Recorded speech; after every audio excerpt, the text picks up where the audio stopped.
Whoops.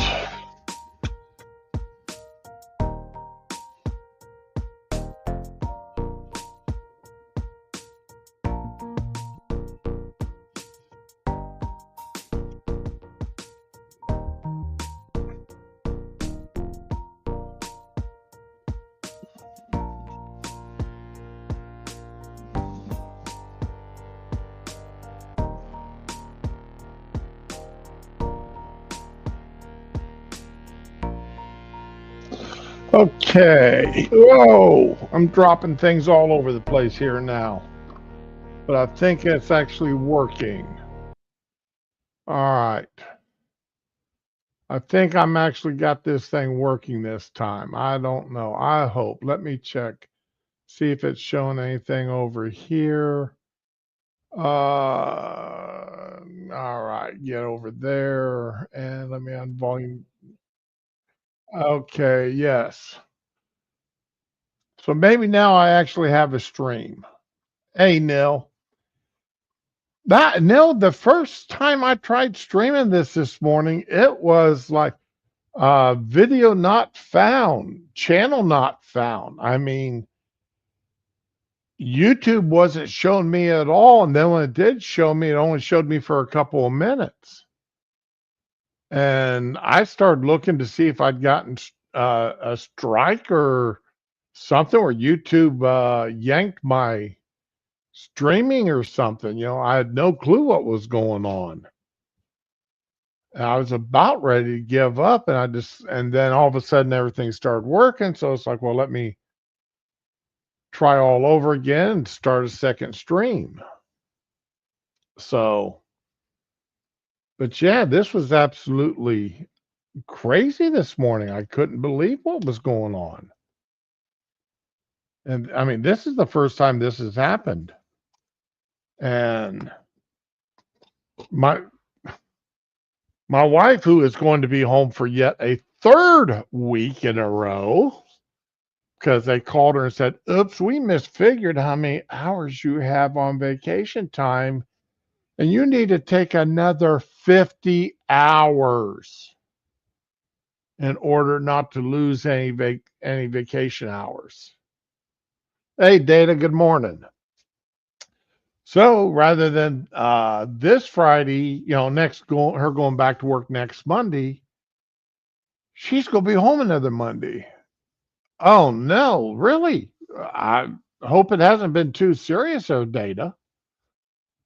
The summer flu, springtime flu, the spring colds are absolutely miserable.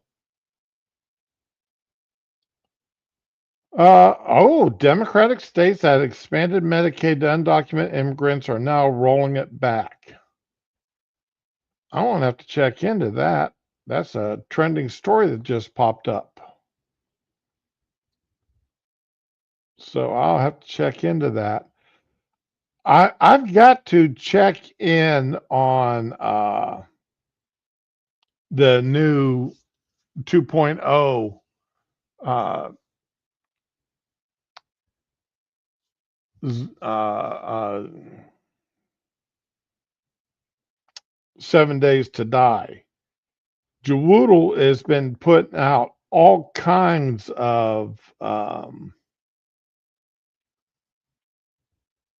videos on it, and I need to check into it to see what is going on because this looks absolutely outrageous.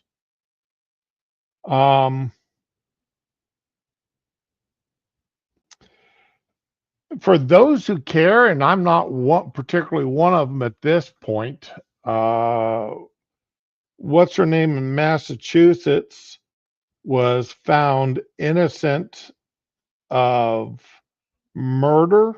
Karen Reed, that's what it was. She was found innocent of murder but guilty of drunk driving. So now the question is going to be: is the prosecutor's going to come after her for something dealing with her drunk driving? Oh, is you right here, dear? Oh, okay. You're just, huh? Oh, thank you.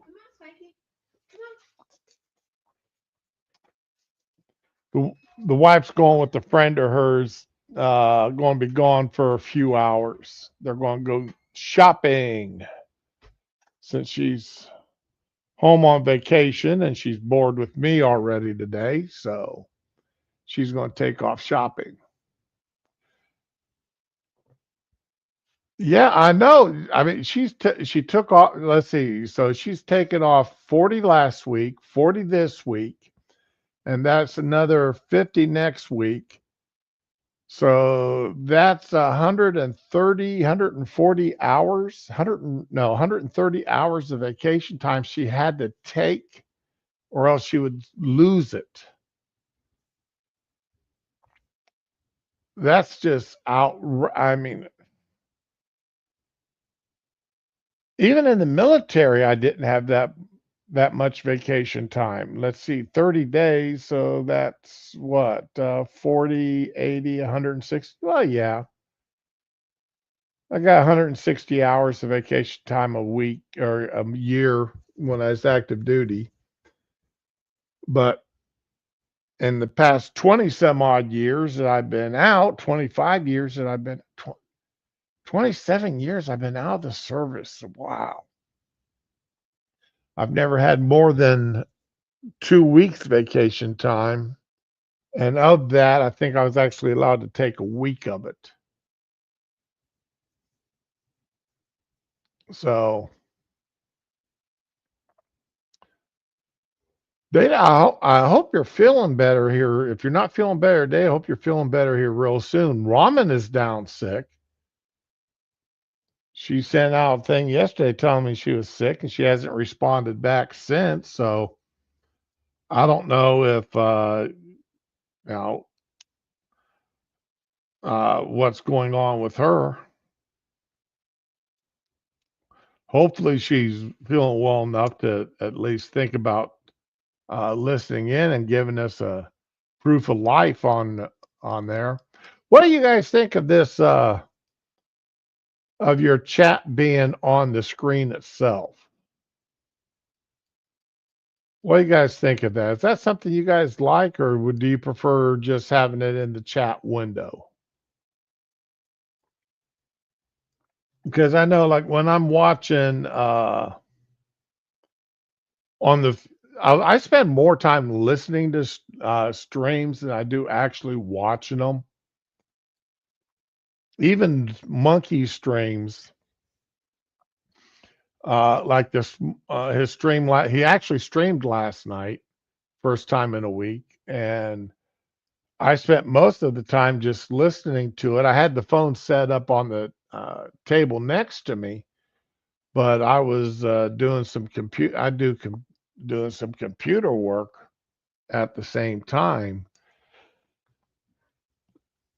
So I mean, yeah, on occasion I would glance over to the screen, but most of the time I all I did was listen. So I spend very little time actually watching.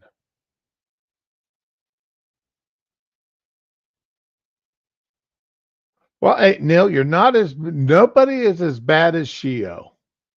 Okay. No one, I mean,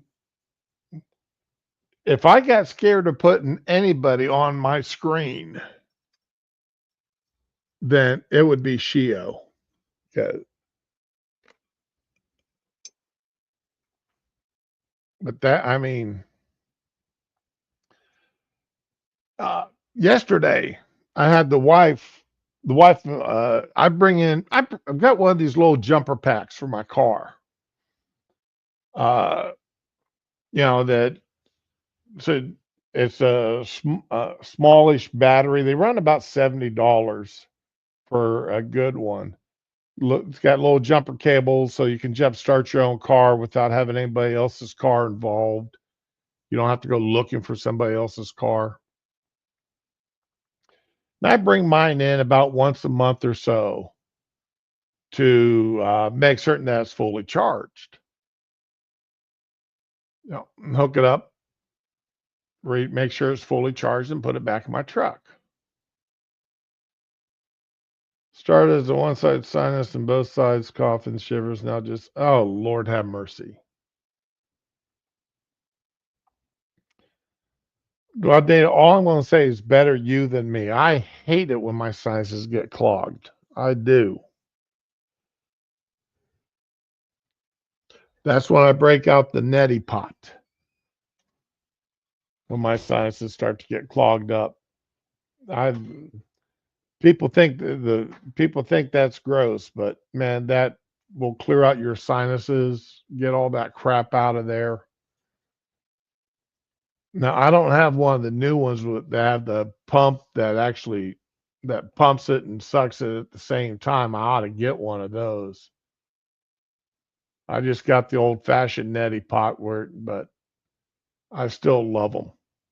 That's absolutely great for clearing your sinuses and getting all that crap out of there at, in a hurry. So you know it gets rid of that sinus headache too.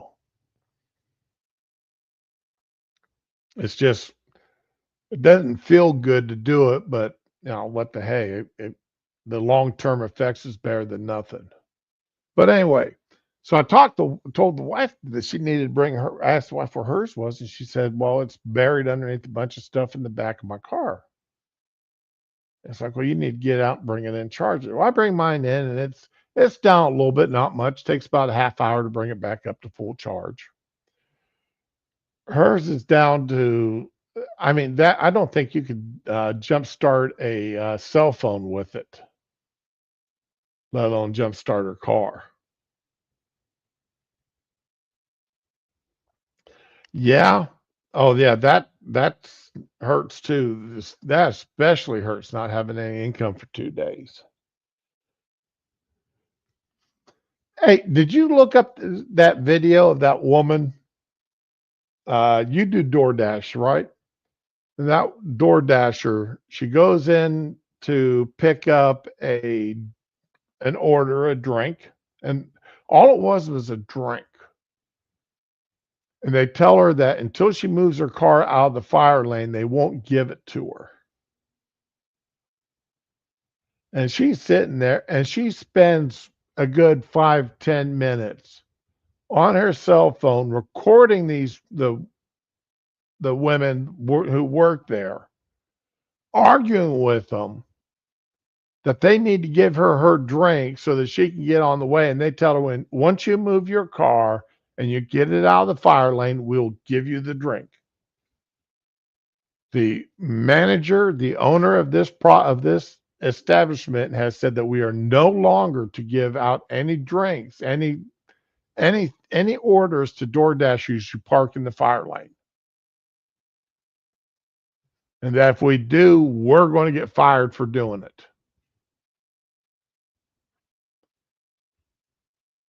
She spent more time arguing and trying to shame the employees of the restaurant, fast food establishment, whatever,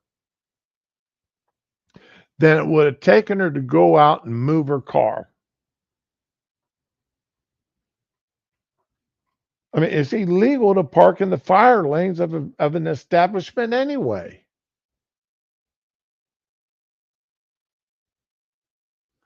Yes, dear? You had this look on your face that you want to say something? You sure? You're positive. Okay. See, she don't even want to say she loves me.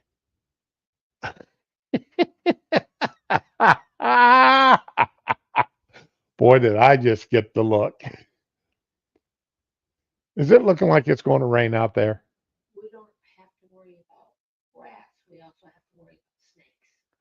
Oh, what kind of snake did you see? Don't worry about that. That black snake will eat the rats and the mice. Okay, black snakes are Florida black snakes.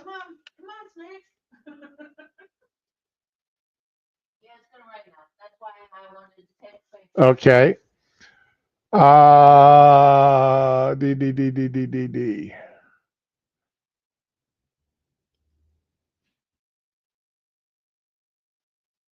Come on, come on.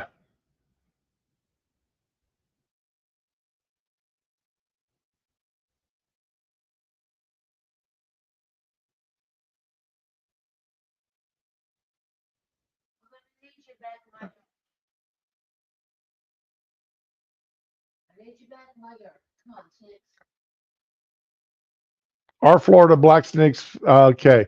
Florida black snakes in Florida are generally non-venomous and no threat to humans. However, they're important to remember that non-venomous does not mean it won't bite if provoked. Uh, okay, and let's see here. They eat mice, rats, and other types of small critters.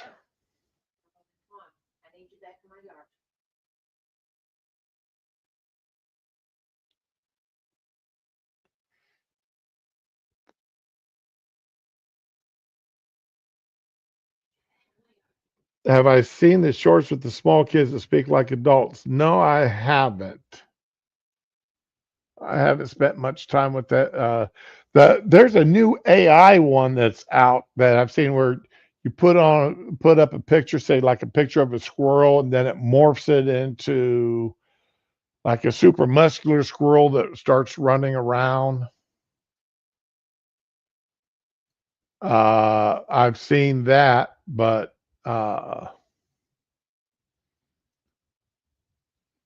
that's about it. Uh,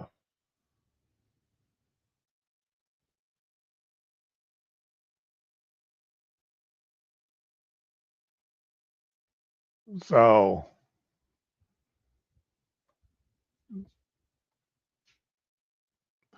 okay, hey sweetheart. They are known to feed on small mammals, birds, and their eggs, lizards, turtles, snakes, frogs, salamanders, fishes, insects, and spiders. Frogs, lizards, and are their primary uh, uh, diet. However, they will eat mice.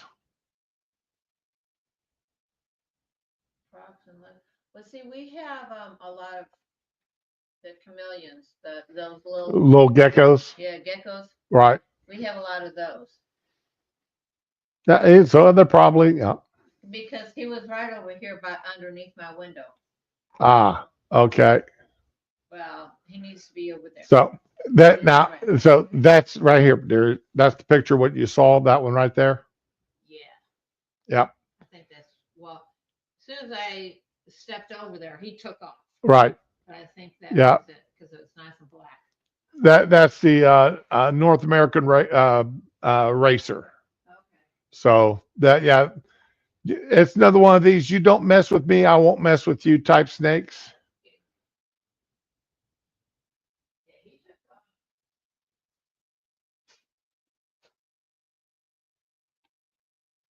So after I saw one in the a couple last year's the last time I saw one in my yard. So I came in and looked them up to see what the deal was with them. Okay, but anyway, so I don't. If the company tells you not to park in their fire lane, which is against the law anyway, don't park in the fire lane. It's that simple. Back to that anyway. So there is a hurricane out there. All right, but it's not going to mess with us. But this is the first hurricane that I know of the season. Uh,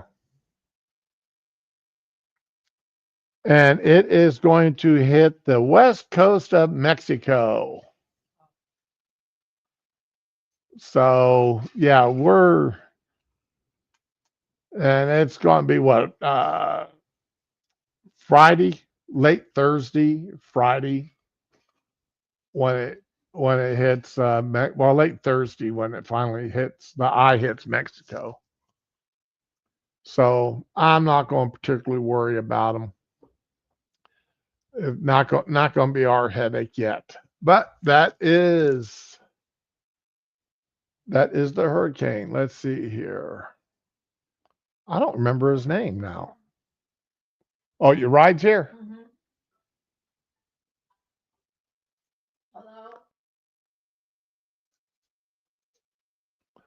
I didn't hear the alarm go off.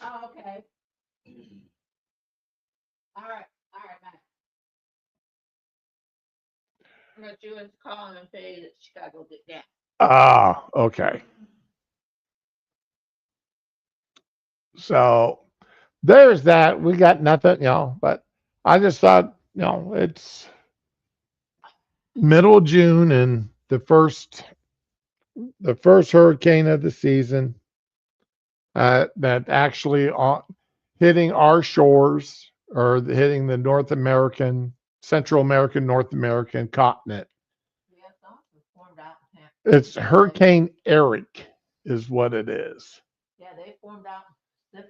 Yeah. So let's see, A, B, C, D. So this is the fifth named storm of the year, and it's the first one to really go up, to my knowledge, at least, come up to the western continent. Now this is almost pitiful. Now Saturday Night Live, if you had thin skin, you didn't watch Saturday Night Live.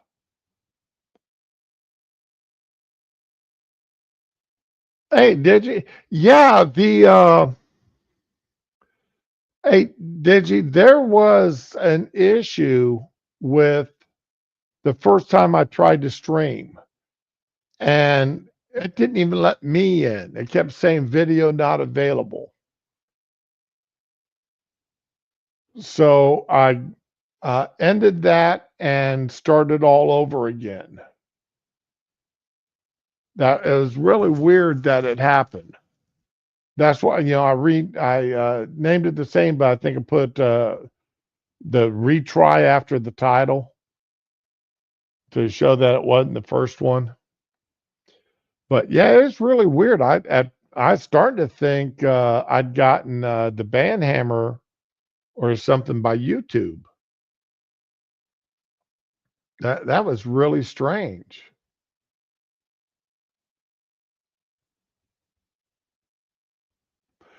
No, I didn't have no spicy content. I mean, this was from the get go because I always pull up my stream on my cell phone so that when I'm on other pages, other tabs on my computer, I can look down and keep up with the chat on my cell phone because I've got my cell phone right below my laptop. And it was just really weird. But anyway, but when I retried it, everything worked as normal. So I'm happy for that.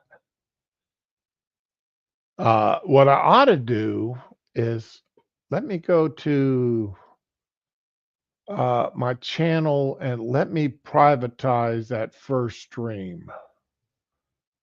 Okay, lives and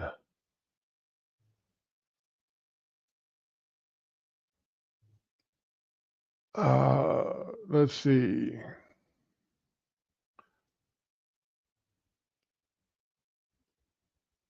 Yeah, I ought to privatize the first one so that it doesn't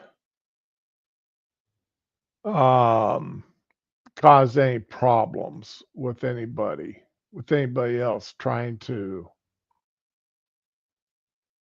manage videos. Here's where I want to go. I didn't think about doing that earlier, and I probably should have.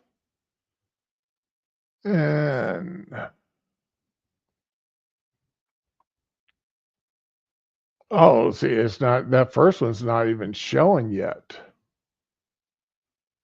Oh, that's weird. This is weird.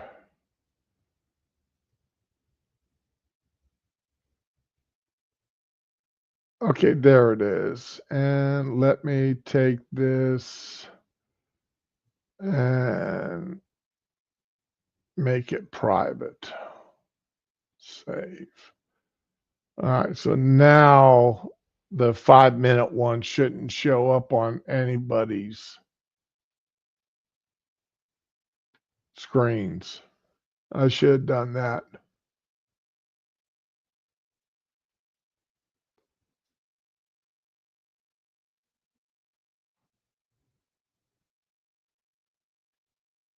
Okay.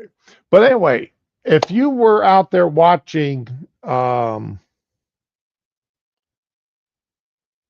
Saturday Night Live and you had thin skin and you happened to get targeted by Saturday Night Live, well, you didn't find much humor in what they had to say. And Saturday Night Live, yeah, they're at least in their good days, were very liberal, but they roasted a lot of people. Well,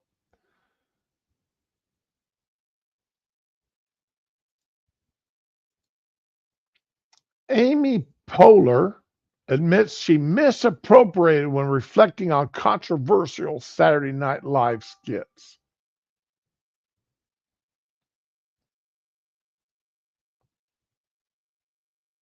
The actor and comedian who was a Saturday Night Live cast member between 2001 and 8 shared regrets over some of her past material when speaking with former co-star Will Forte on her Good Night or Good Hang podcast. I misappropriated. I appropriated. I didn't know. I did know. It's very real, and the best thing you can do is make repairs, learn from your mistakes, do better.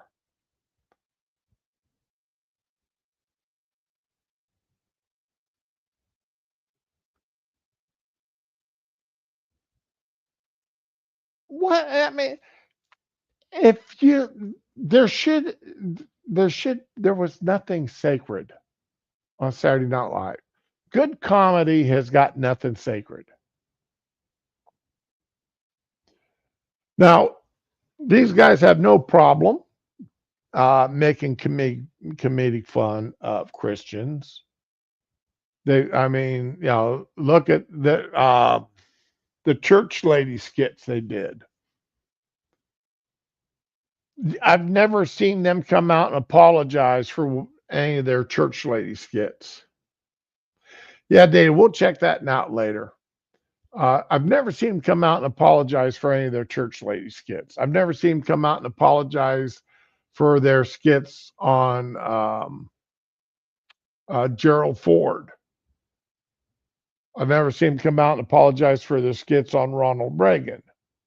I've never seen them come out and apologize for any of their other skits involving anybody who's on the right.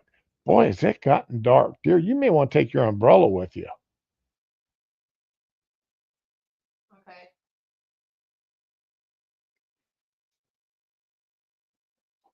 Good. You go get caught in the rain by the looks of it.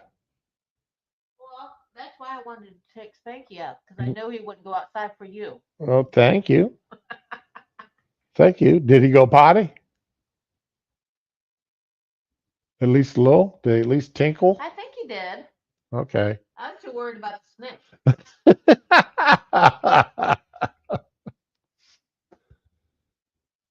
So, worried about the snake. But she's sitting here apologizing for her skits. The only reason to apologize for a skit if it actually wasn't funny. But she's apologizing because she misappropriated. Oh, get a clue. Get a damn clue. Let's see here. All right. So yeah, that's there's no sense in apologizing because you didn't somebody had a bad feeling about the skit that you did. If they didn't like your skit, they didn't like your skit. But don't apologize just because somebody, oh, I misappropriated. I did this. I did that. That's nonsense.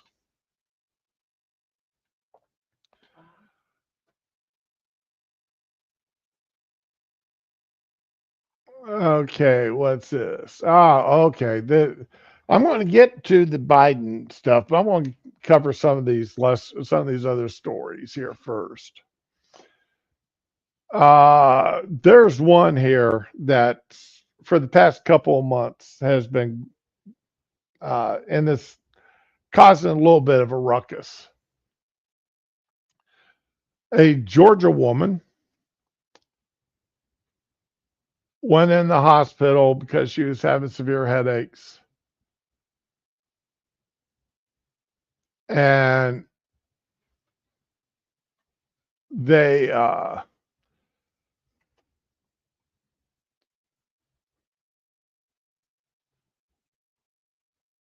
you know, she was having some severe headaches and some other medical issues. She went to the hospital but was released. Just given some medicine and told go home. The next morning, her boyfriend woke up to find her gasping for air, making gurgling noises. They ran her back to the hospital. She had blood clots and was effectively declared brain dead. But that's usually would be the end of the story. But it turned out she was 9 weeks pregnant. And under Georgia's law, they could not, they had to keep her body alive for the fetus, for the baby. The left, a lot of people on the left, pro abortion side, were going absolutely nuts over this. That it was disgusting that they were using her body as an incubator for a baby after she was brain dead.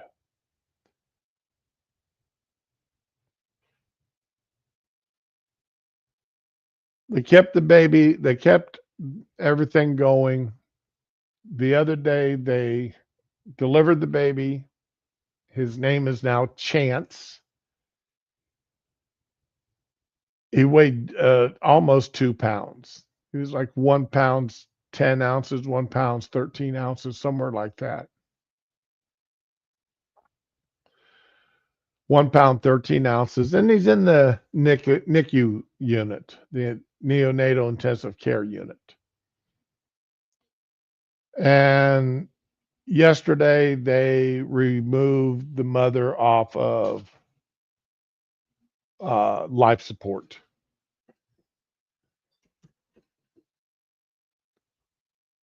Now, this is obviously hard on the family. Okay. This is obviously very hard on the family. They're losing the mother of the child. They're losing their daughter. They're losing their uh, girlfriend is actually, I think is not strong enough term, but the couple wasn't married. Uh, he's lost the mother of his child while gaining a child.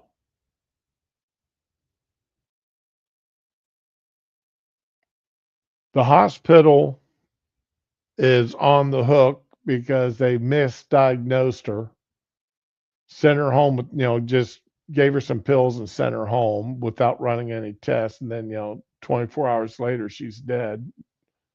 She's brain dead.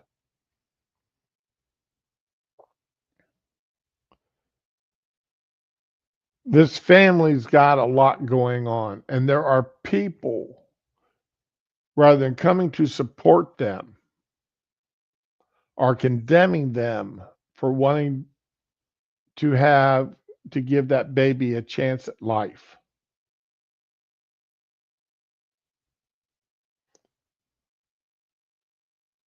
Uh, I mean, this baby weighs 1 pound and 13 ounces.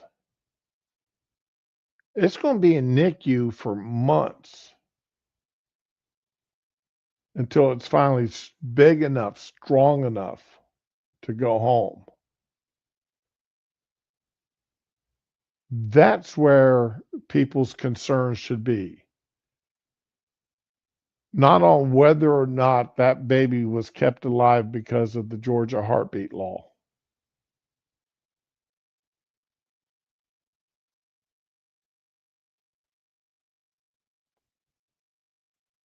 People should be now not attacking the family.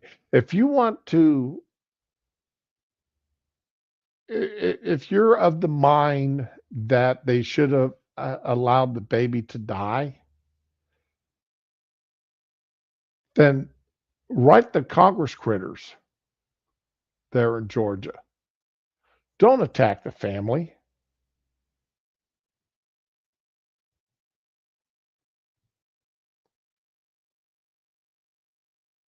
But it's been going on now for far too long with this poor family.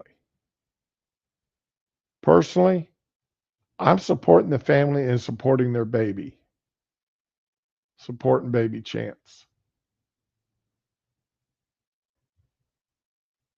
and thinking about the medical advancement that's allowing this child the chance at life that 20 years ago didn't survive, that wouldn't have been there.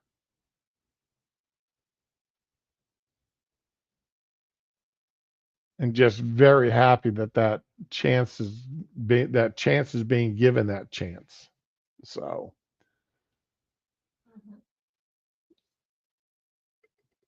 that's again, if you're in the southeastern United States, this what's been sort of blowing up around here on us. Okay, what's next here? You've heard me do the infamous Dr. House quote. People lie, everyone lies, or words to that effect. Now, and working in hospitality, I mean, that becomes ingrained in your brain. We've got people staying at the hotel right now that are going to be madder than hell when they check out, when they find out that we're charging their credit card an extra $25 a day for every day that they've stayed with us now, and they're on their fifth day because they've snuck in extra people, snuck in an extra person that they didn't tell us about because they didn't want to pay that $25 a day for that extra person. But we've got them on film every day, being in the room, using the swimming pool. We've got it all video evidence, and when they go to check out, the manager will come down and handle it with them and let them know that they're being charged an extra. It's going to be like $150 at $25 a day. Now, people lie about service dogs every day. You know for certain that Chihuahua is not a service dog. You know it's not a service dog because it's sitting there yipping and yapping and running all over the place, and they've got it in their purse.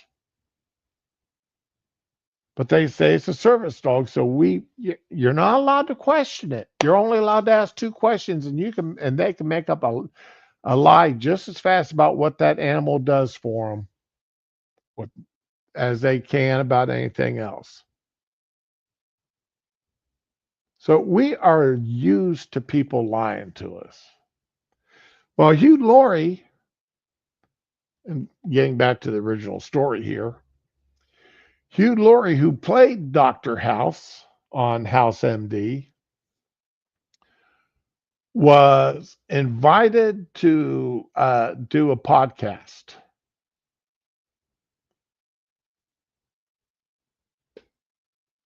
And they talked to his representatives. And the representative got went and asked Hugh Laurie about joining this podcast to discuss the House MD TV series.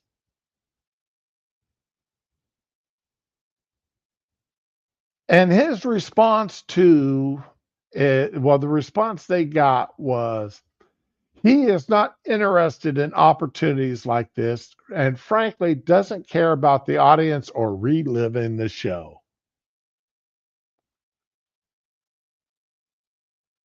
I'm like, whoa, wait a second. This is the show. I mean, it ran for like 8 years, and this is the show that made Hugh Laurie absolutely infamous or famous in the United States. Almost everybody knew Dr. House, his addiction to pain meds, using that cane, his absolutely disregard for anybody's feelings or opinions other than his own. He was one of those doctors that you absolutely hated but loved because you knew he would eventually figure out what was wrong with you, but you hated him because he called you out. He didn't sugarcoat nothing. He called everybody out on everything.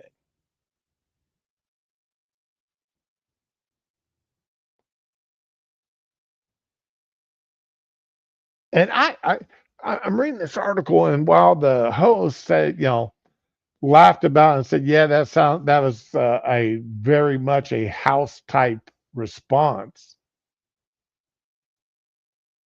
I have to really wonder if that's the way Hugh Laurie has just gotten. Because some actors, they they've gotten so tied with in people's minds with certain characters that they absolutely hate that character. It's like some song singers, they just absolutely hate certain songs because, oh God, I'm being asked to sing this song again. While that song has made them absolutely millionaires, they're absolutely exhausted from having to sing it. They want to sing their new stuff, not their old stuff.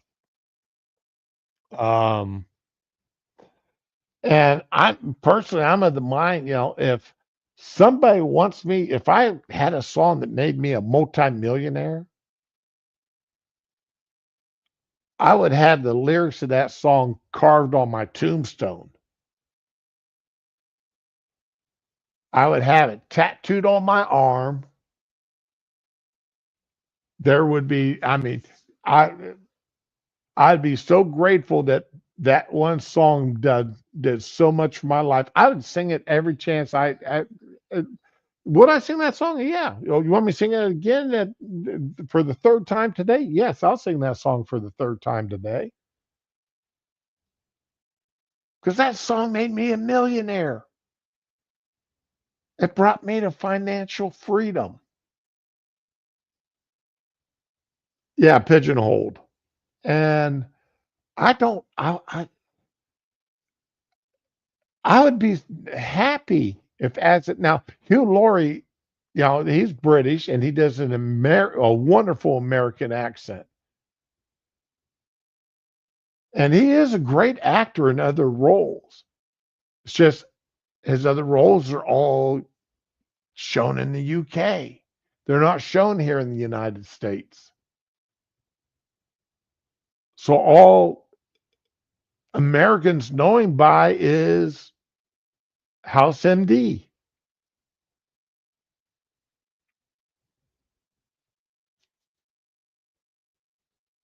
Oh, well, Shatner's had a lot of roles after he got done with Star Trek. It's just Shatner was known as Captain Kirk. It made him a multimillionaire.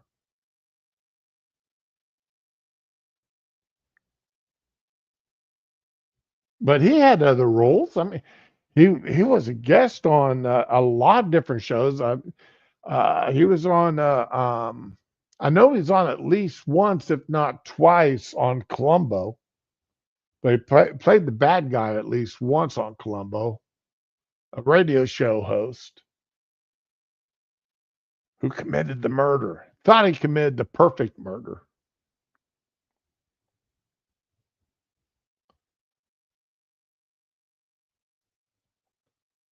I'm not a Rob Zombie fan, so I wouldn't know anything about that. Yeah, I saw him once on a TV show, something about a car or truck he had painted. All right, what's this next thing I want to do?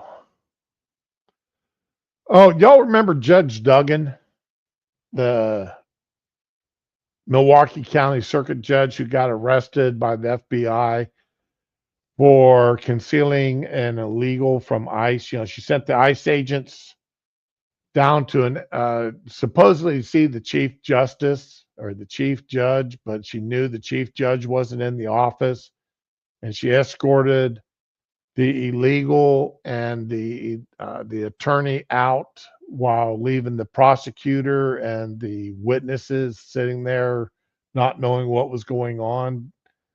But she didn't count on the fact that there was another ICE agent in the hallway that followed her and the illegal out the door.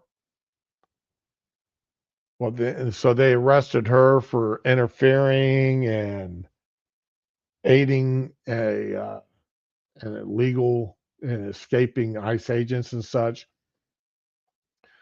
Well, you know, she's still claiming that she's got judicial freedom, protection from being prosecuted. You know, qualified immunity, and you know the prosecutors are saying, nah, you know, this isn't qualified immunity. This wasn't a decision she made as a judge. This wasn't a judicial decision that she made. This was a personal decision, and that she actually committed a federal crime. So we're going to have to wait a few more days now to see if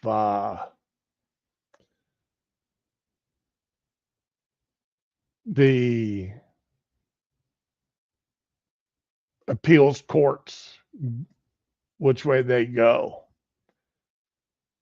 You know, Duggan's, you know, she's making the claim that just the fact that these ICE agents were in the courthouse was being disruptive, and that gave her the right to take them out. All right. See you in a minute. Bye. So, your ride is here? My ride is here. All righty. Well, yeah, qualified retard.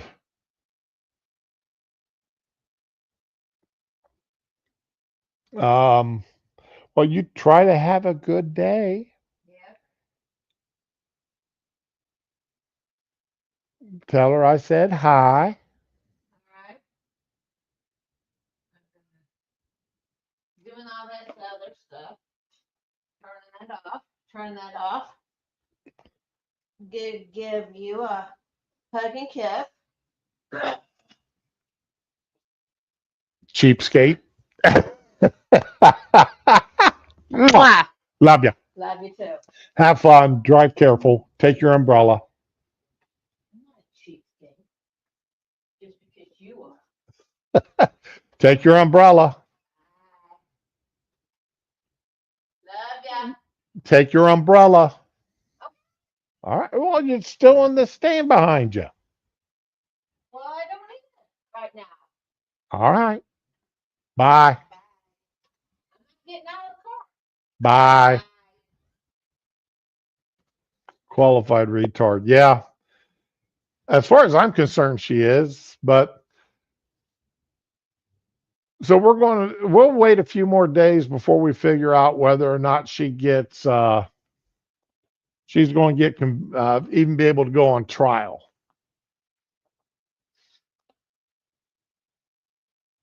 But the trial date as of right now is set for July the 21st. Oh, no wonder the security system didn't go off. She parked out on the road. She didn't pull up in the driveway. Okay, Spanky.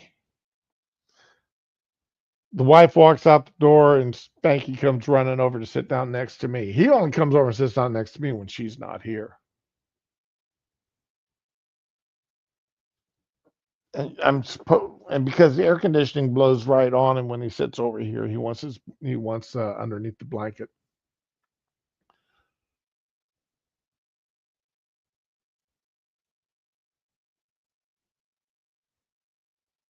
So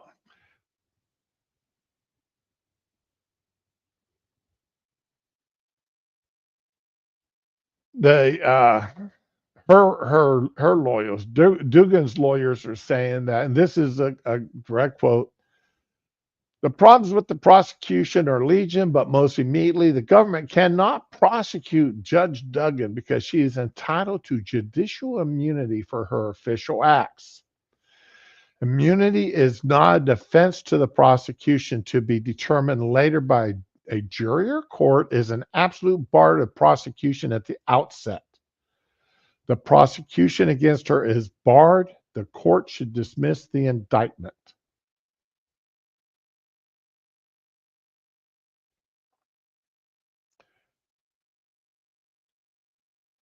There is no way her escorting a wanted criminal out the doors and somebody who was getting set to go on trial for domestic violence, there's no way that's a judicial act. That's a personal act.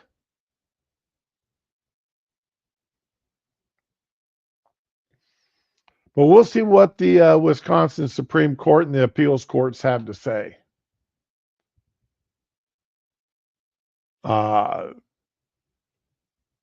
Hopefully they will let her be prosecuted. All right. Now to the main part. The main story. Got all the small stuff out of the way. There is a Judiciary Committee hearing on the Biden cover-up, dealing with what the Biden administration, what Biden actually knew was being done under his name.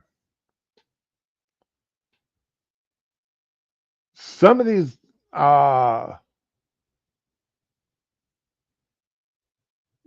I'm not going to interrupt very much on because, well, I'll let you hear this. And usually I don't show opening statements because I want the questions and answers. I don't do opening statements a lot of times. But this opening statement is something else. Senator Corbin, Senator Schmidt, members of the committee, thank you for the opportunity to testify this morning about how the cover-up of President Biden's mental decline endangered America's national security and undermined the Constitution. The U.S. Constitution vests executive power in a single person, the president. At the founding, the president exercised the executive power through only a small group of trusted advisors and personnel. In fact, President Washington had a 4-member cabinet. Today, the president directs a Leviathan executive branch with 15 cabinet departments and at least 4 million full-time executive branch employees.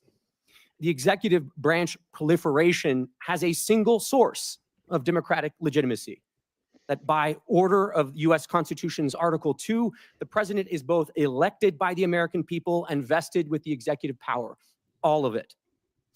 Traditionally, the president takes positive actions and authenticates those actions through his signature. His signature is required for the most significant actions he may undertake: to sign an executive order, to take any action invested in him by the Constitution, as in granting a pardon, and to take the most important action of all, to sign a bill into law. In all these cases, the president's signature is itself the protection of democratic principle.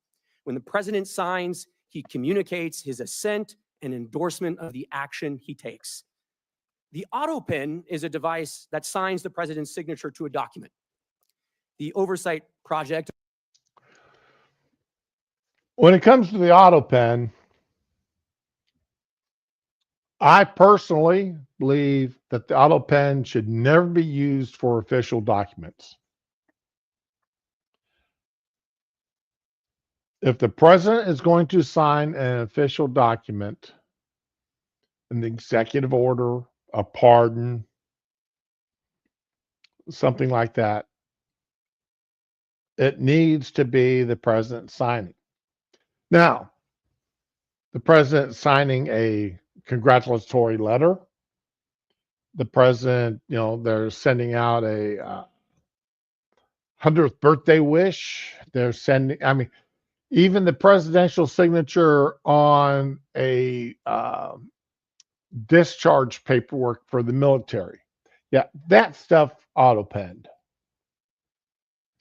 But when he's signing a bill into law, when he's signing an executive order, when he's signing a pardon or a commutation,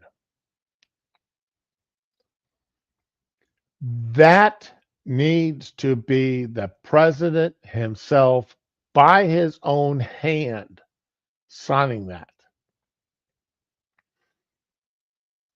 And if that means that we have to have video evidence, which even video evidence can be fake today with AI,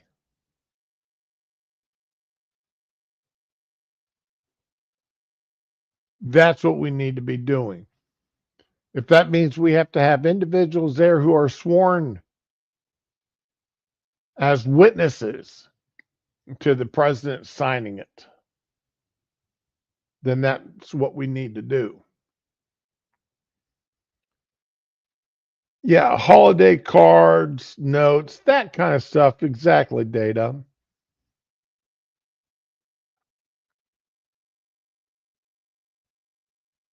But the president's signature on these important documents should never be an auto pen, because there's no proof then that he actually wanted that done.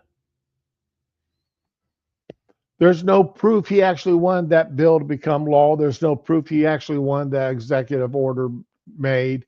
There's no proof that he actually wanted that pardon or commutation done. And of course, once it's signed, the president's not going to come back and say, oops, that was, I didn't actually want that. Somebody did that without my permission using the auto pen. He can't go back and do that, especially on a pardon, an executive order. Now, he could wait a few months and say, okay, I'm going to rescind that executive order because more data has now come to light. Yeah, have a little bit of egg on his face for a little bit, but then, depending on what party he belongs to, look at how wise, how great our president is. He got more information and decided that he needed to rescind that executive order. Or if he's of the party that the media doesn't like, what an idiot he was. He didn't have all the information that he needed when he first signed that executive order, and now he has to backtrack. All depends on, what party they belong to, how it'd be treated by the media. But there's no way a pardon or a commutation or a bill into law, once that's signed, that's signed. And the president can't backtrack on that. There's no way of backtracking on any of those.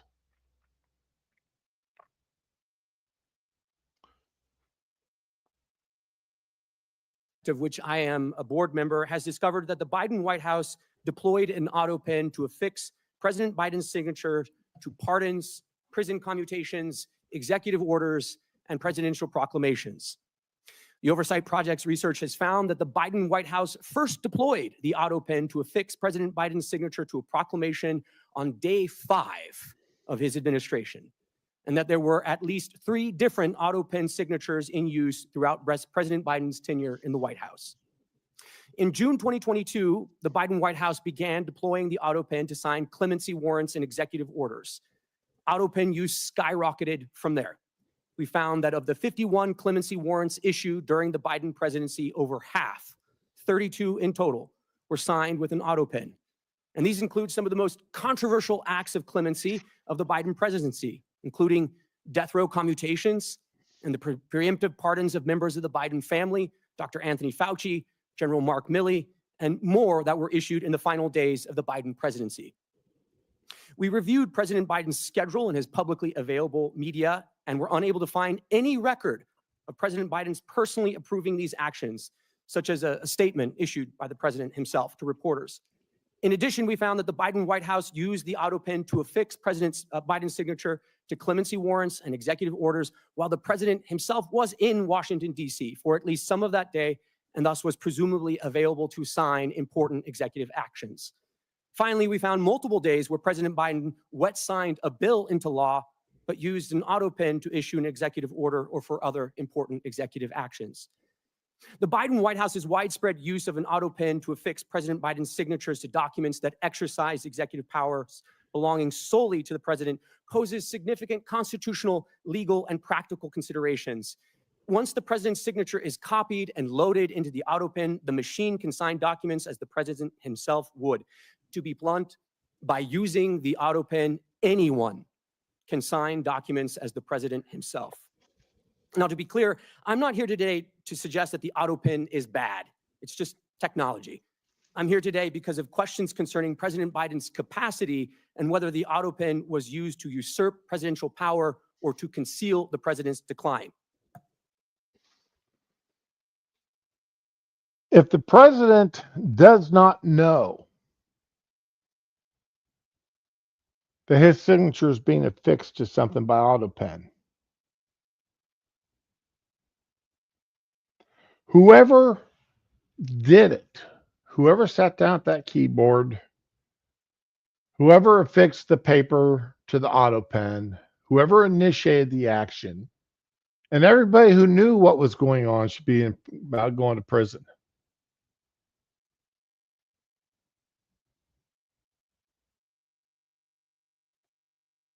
That in and of itself should be a crime. I don't know if there's a law against it. I haven't been able to find a law stating that that is illegal under anything except maybe forgery. But is it really forgery when it's the auto pen that the president has authorized his signature to be used in?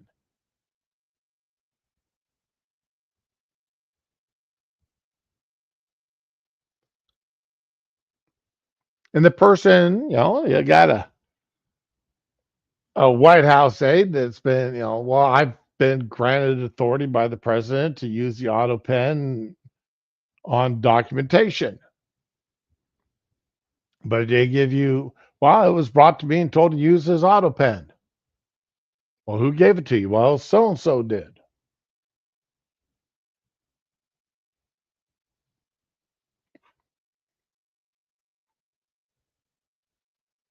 Again, like this man said, use of the auto pen in and of itself is not a big deal when it's being used for, like Data said, holiday cards and notes, and there's no way the president's going to sign documentation for for enlisted personnel when they get out of the service.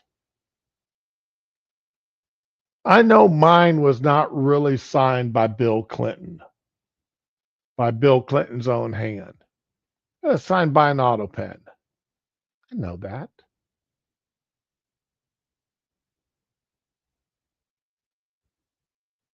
That still doesn't mean I want it displayed in my house.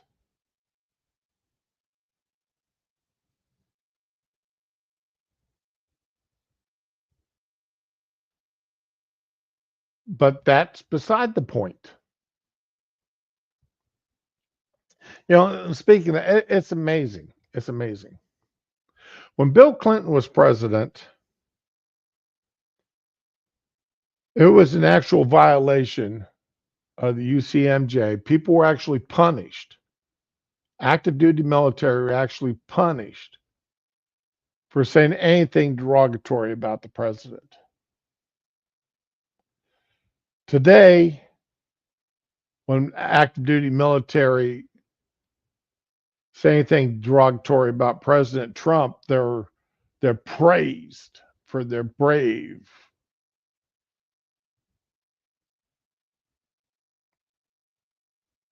Absolutely amazing. Under Obama, people were punished for speaking ill of the president.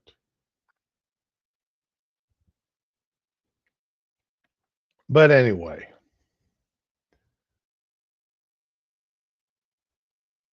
get this train back on track a little bit.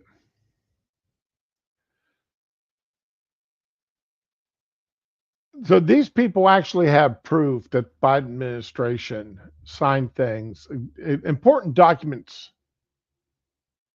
and by auto pen that never should have been signed by auto pen. And you have to understand that this controversy is why Trump, when he's signing so many of his executive orders, he's got the press in there, and he's got the White House photographer taking photographs, and he's got a dozen people around him watching him sign these executive orders. You know, the guy stands up, opens up the executive order, and this executive order, Mr. President, says this, this, and this. Then he hands it over to Trump for Trump to sign.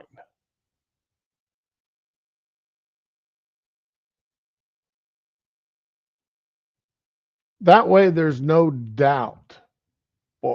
And there is the thunder. That way, there is no doubt that Trump knew what he was signing, and that it was signed by his own fist.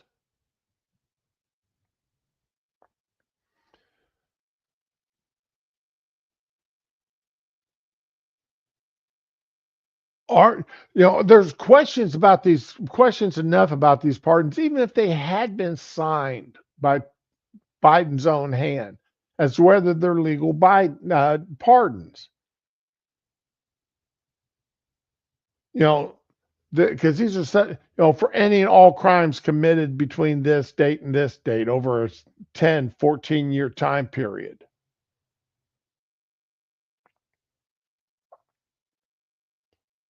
Now, crimes they hadn't even been charged with. Crimes that, nobody may know anything about. But they got a full presidential pardon for it. Oh, worst case scenario. The guy he essayed a child under the age of 12. Well, sorry, I got a presidential pardon because it happened during this time frame, and I've been pardoned for all crimes that happened during this time period, and there's nothing can be done about it.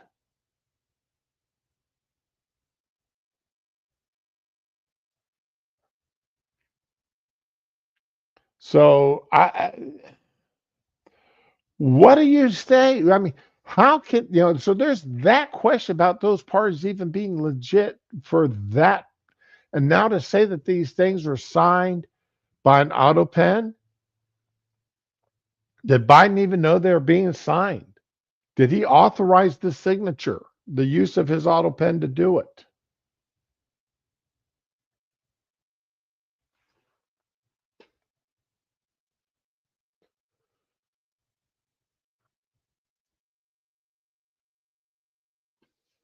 Now, so let's go to my next one again. So these are all my favorite senators here. And this is Senator Blackburn doing her thing. Yeah, she is a little bulldog. She does not let go. Mr. Chairman, and I'm so pleased. Oh, and just as a point of fact here, I want you to notice here are the Republicans. Here are where the Democrats are supposed to be sitting. Where are the Democrats? Did they walk out? And with the lack of Democrats there, is this even a legal hearing because of the lack of quorum?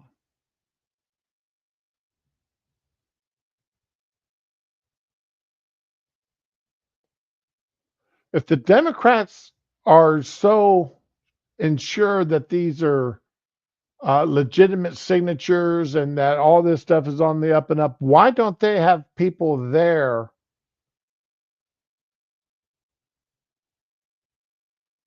to push that, to ask the questions, to make the statements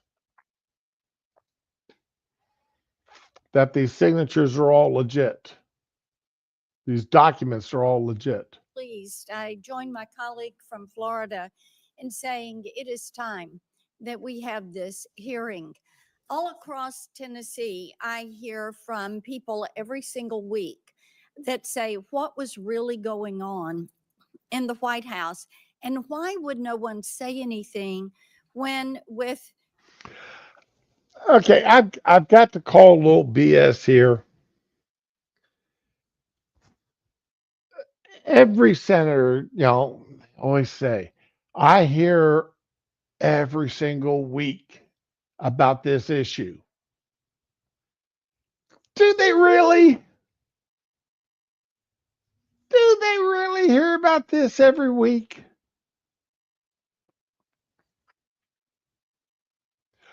I'm sure they've got some constituents sending emails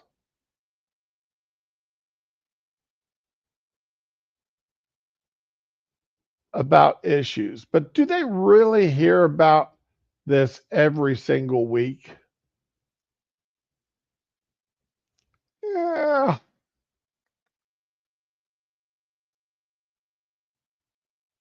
I'd love to at least see, how many emails a week they get on this issue.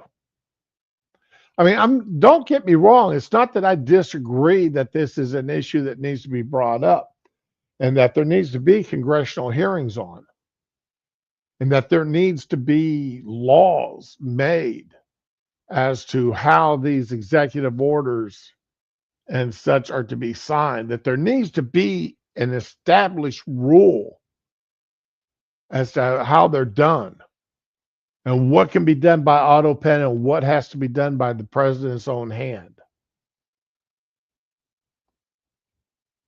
There has to be something done because ever since Obama did the law by auto pen while he was flying in Air Force One, and the auto pen in D.C. was doing its job, I thought it was that was a crack in the dam that has led to this. your very own eyes, you could look at any of the footage and see what was transpiring with President Biden. And I think the fact that many of his own cabinet members knew that he was not fit to serve and that there was a cabal behind the curtain who was making all the decisions. It is so offensive to the American people. And it's not something that is a partisan issue. As I talk with Democrats, many of them have lost faith in what they thought was going to be a very moderate Joe Biden administration, and it turned into be the far left Bernie Sanders version of the Democrat Party that was using the auto pen and making decisions and committing our great nation to policies that the American people did not support and would never have supported. And I fully believe that because of that overreach and that flippant attitude that much of his staff had toward the policies of this nation, to people in the administration that chuckled about tossing gold bars off the Titanic. They knew they were going down. They knew they were going to be found out. And they probably knew at some point there would be a hearing like today, and the other side of the dais would be completely empty because no one can defend what they did. Mr. Wold, I want to come to you for a moment and talk about something that was really a disturbing revelation from the Tapper Thompson book. And you know, this is part of the thing. Now we're finding out the media was all a part of the joke. They were part of the ruse. They were part of the fraud that was pushed forward. A Biden staffer told the authors that Biden just had to win and then he could disappear for 4 years. That's all they needed to do. And, you know, it is. You know, when Biden first won, beating Trump, I, along with many others, felt that the goal was that he was going to serve for 25 months. Then he'd either be 25th or he would step down for health reasons, for medical reasons. Kamala would then be sworn in as president. And then that would give her the chance to serve a total of 10 years. Because she did not, you know, Biden served more than half of his term. So that would not account that 23 months or 22 months would not count against her only being allocated 2 terms in office. I honestly believe that's what was going to happen because Biden was in bad shape the first time around. And then it turns out that that was the initial plan for his second term in office. That he was just going to be there for a short bit and discovered that, oh, I've got to step down now due to cancer. Then that would give Kamala, you know, he'd do the 24 months, 25 months, and then step down for his prostate cancer. And then that would give Kamala the presidency. That was the actual plan. And, you know, and he'd be a president, the invisible president. He'd only be on camera when absolutely and totally necessary. They have him doped up on whatever drugs they needed to have him doped up on so he could make his appearance. And it's amazing how Jake Tapper and them in the media all of a sudden discovered all this evidence. When I'm sorry, I mean, I live in Florida. And I knew that Biden wasn't altogether there. I'm not a medical doctor. I've never lived with anybody with Alzheimer's or any other form of dementia. Now, my sister's husband had sundowners, so I learned quite a bit about that through her personal experiences as they were related to me.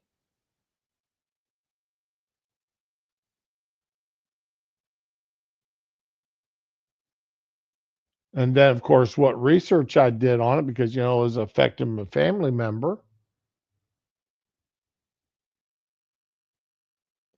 But I didn't. So I knew that Biden wasn't all there. Most of us on the non-Biden team knew that he wasn't all there when he was running. We could tell it, and we could tell that he was going downhill over those 4 years he was in office. The following statement was he'd only have to show proof of life every once in a while. And as I had a Tennessean say to me, when they had actually downloaded this book and read it, and then they said, you know, how stupid do they think we are? And the disrespect this administration showed to the American people. Why is it that the American people Not just the disrespect this administration, but the disrespect the media. All of the media showed the American people. None of them had any respect for us.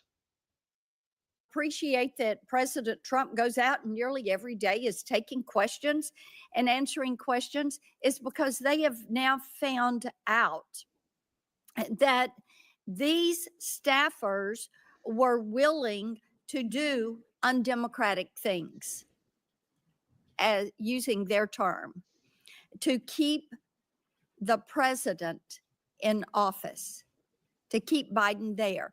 They were willing to do undemocratic things, unlawful things. So, Mr. Wohl, let's talk about that behavior and how that undermines the faith of Tennesseans and all Americans in our public institutions, because they could see what was happening, but they were being lied to by people in the White House who were probably then running in their office and saying, well, we pulled it off another day. Yeah, Senator, I mean, this is a theme you've talked about for many years, which is the executive branch is enormous. I mean, there are close to 1,000 employees in the executive office of the president. There are nearly 4 million full-time federal employees throughout the 14 departments that the president oversees. Executive power as accountable to the people of this country really manifests in two ways: the power of the president to remove bureaucrats and to fire them, and to affix his signature to official actions that he undertakes. So when the Washington establishment says something to the effect of, well, democracy dies in darkness, yes, it does. When there are staffers, the media, cabinet officials, senior advisors to the president who all create a covering sort of a shroud of darkness that obscures who is actually making the decisions. And one other thing I'll just say very quickly, a number of your colleagues on the Democrat side have said, well, there's an OLC opinion here. We don't need to talk anymore. There's an OLC opinion. It says you can use the auto pen.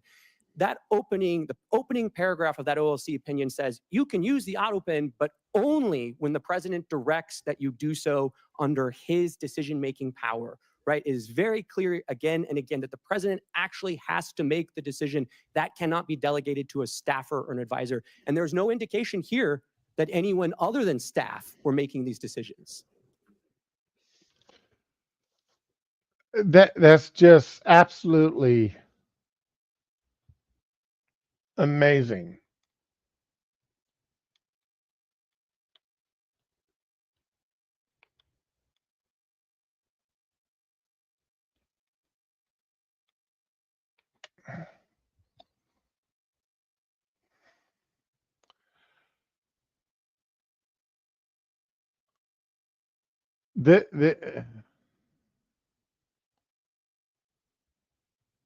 The auto pen has been used in one way, shape, and or form since Thomas Jefferson.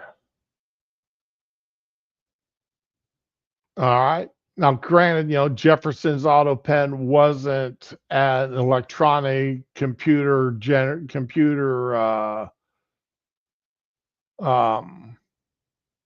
contraption like it is today.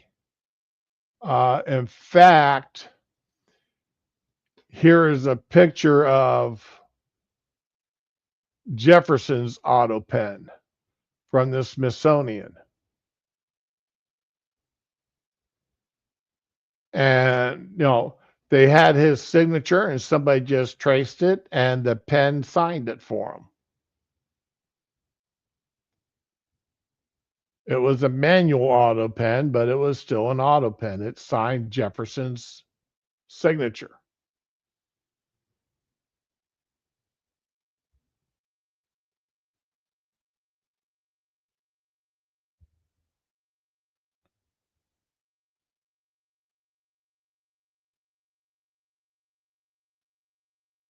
Okay. So, I mean, it's been around for forever. Forever meaning since Thomas Jefferson was president.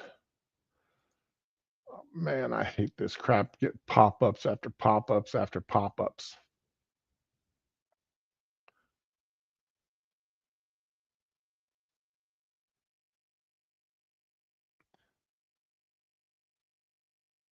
You know, and some people are sitting out there saying, well, because we've been using the auto pens now for 200 years, it's no big deal.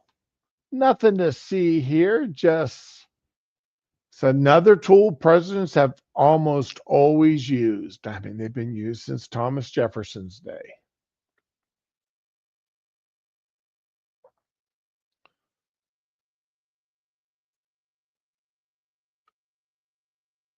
The problem is here, let's Article 1, Section 7 of the Constitution. Every bill which shall have passed the House of Representatives and the Senate shall, before it become law, be presented to the President of the United States.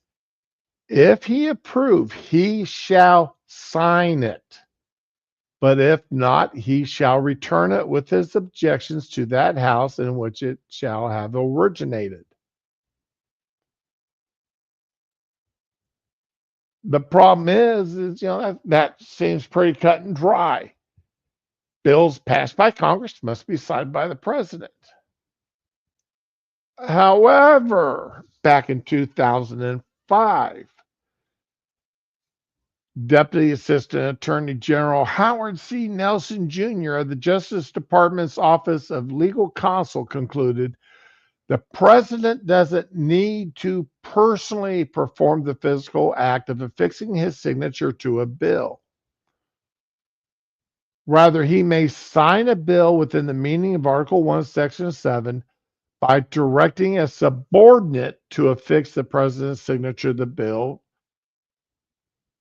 for example, by auto pen.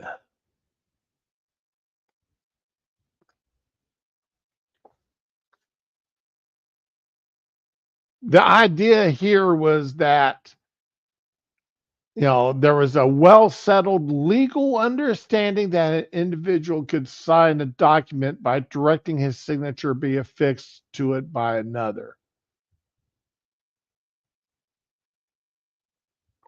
Now, this guy worked for Bush. He was during Bush's presidency, but George W. But Bush never did that. Bush always signed his stuff by hand.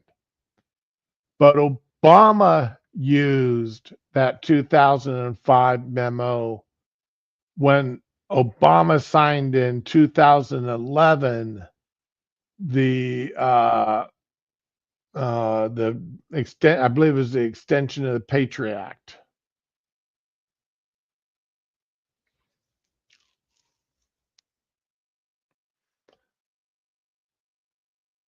And I disagreed with that then, because again, how a president has to sign by his own hand. That's what the Constitution says. I can't tell somebody to write a check for me and sign my name to that check.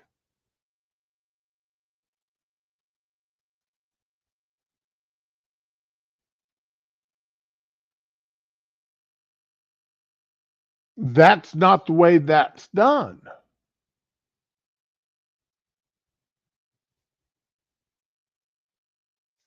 I can't sign a contract and have somebody else sign a contract for me. I've got to sign that contract myself. When I bought when I bought my first house, when I bought this house, I had to sit there in front of that notary public, my wife and I, and sign the documents ourselves. We couldn't ask somebody else to sign them for us. Remember, that was the justification that they used for going after Trump, that he was still responsible for the documents signed by someone else under his name.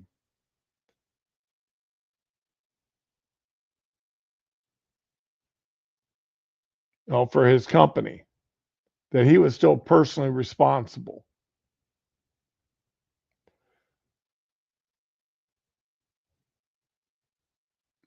The idea that a president doesn't sign this stuff by hand, I don't understand how that could happen. Oh no, I wouldn't be surprised. I got into a discussion with a young lady the other day. We needed a $60 cash deposit. And she said, cash, what's cash? Nobody carries cash anymore. Well, if you read our hotel policies, everybody has to pay a cash deposit. Well, yeah, I read that. I just didn't believe it. I didn't believe y'all had actually asked me for it.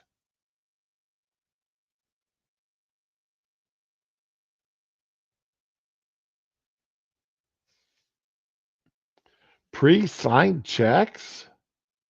You're kidding me.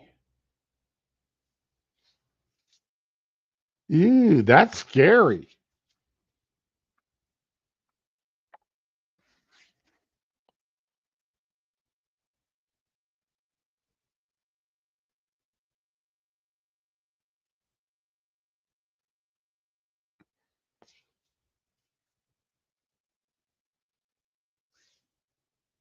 Uh, and again, we got the ceremonial use of an auto pen. Again, letters, invitations, pictures, paperwork when people get out of the military. When my grandfather died, there was letters of condolences signed by the president. I'm sure that was auto-signed, auto-penned. I seriously doubt that the president of the United States signed that letter of condolences himself for my grandfather.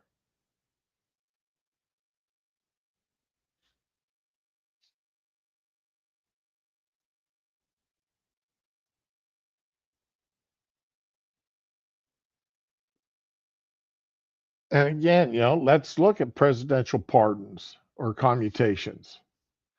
These have got the effect of law. President's going, somebody auto pens that and the president doesn't know about it.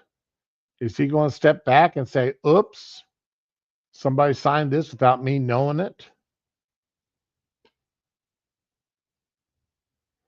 That's not good.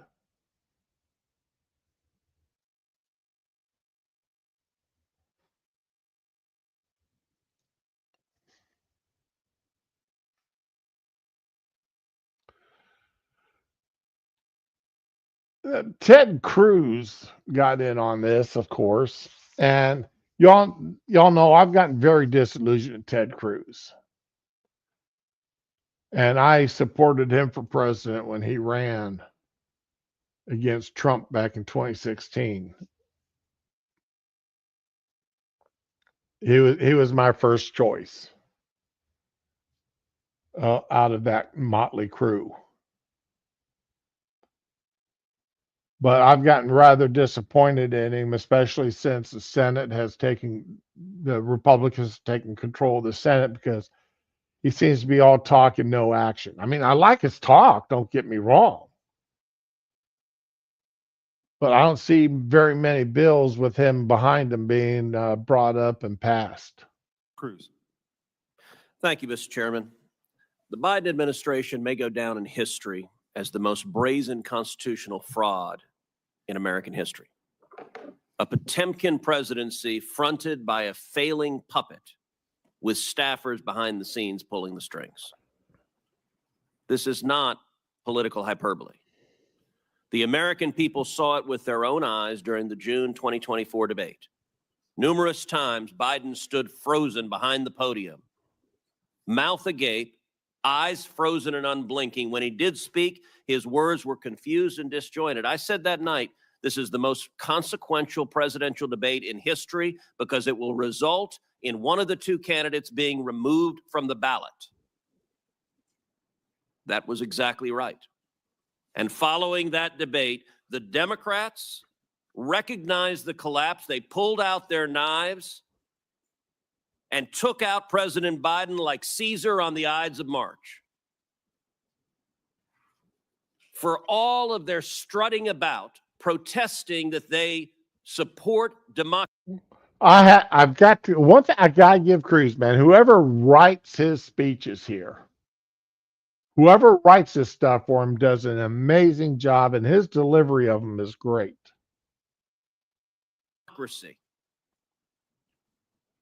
Not a one of them gave a damn about democracy when they pulled Biden off the ballot and dropped Kamala Harris in without a single Democrat primary voter voting for him.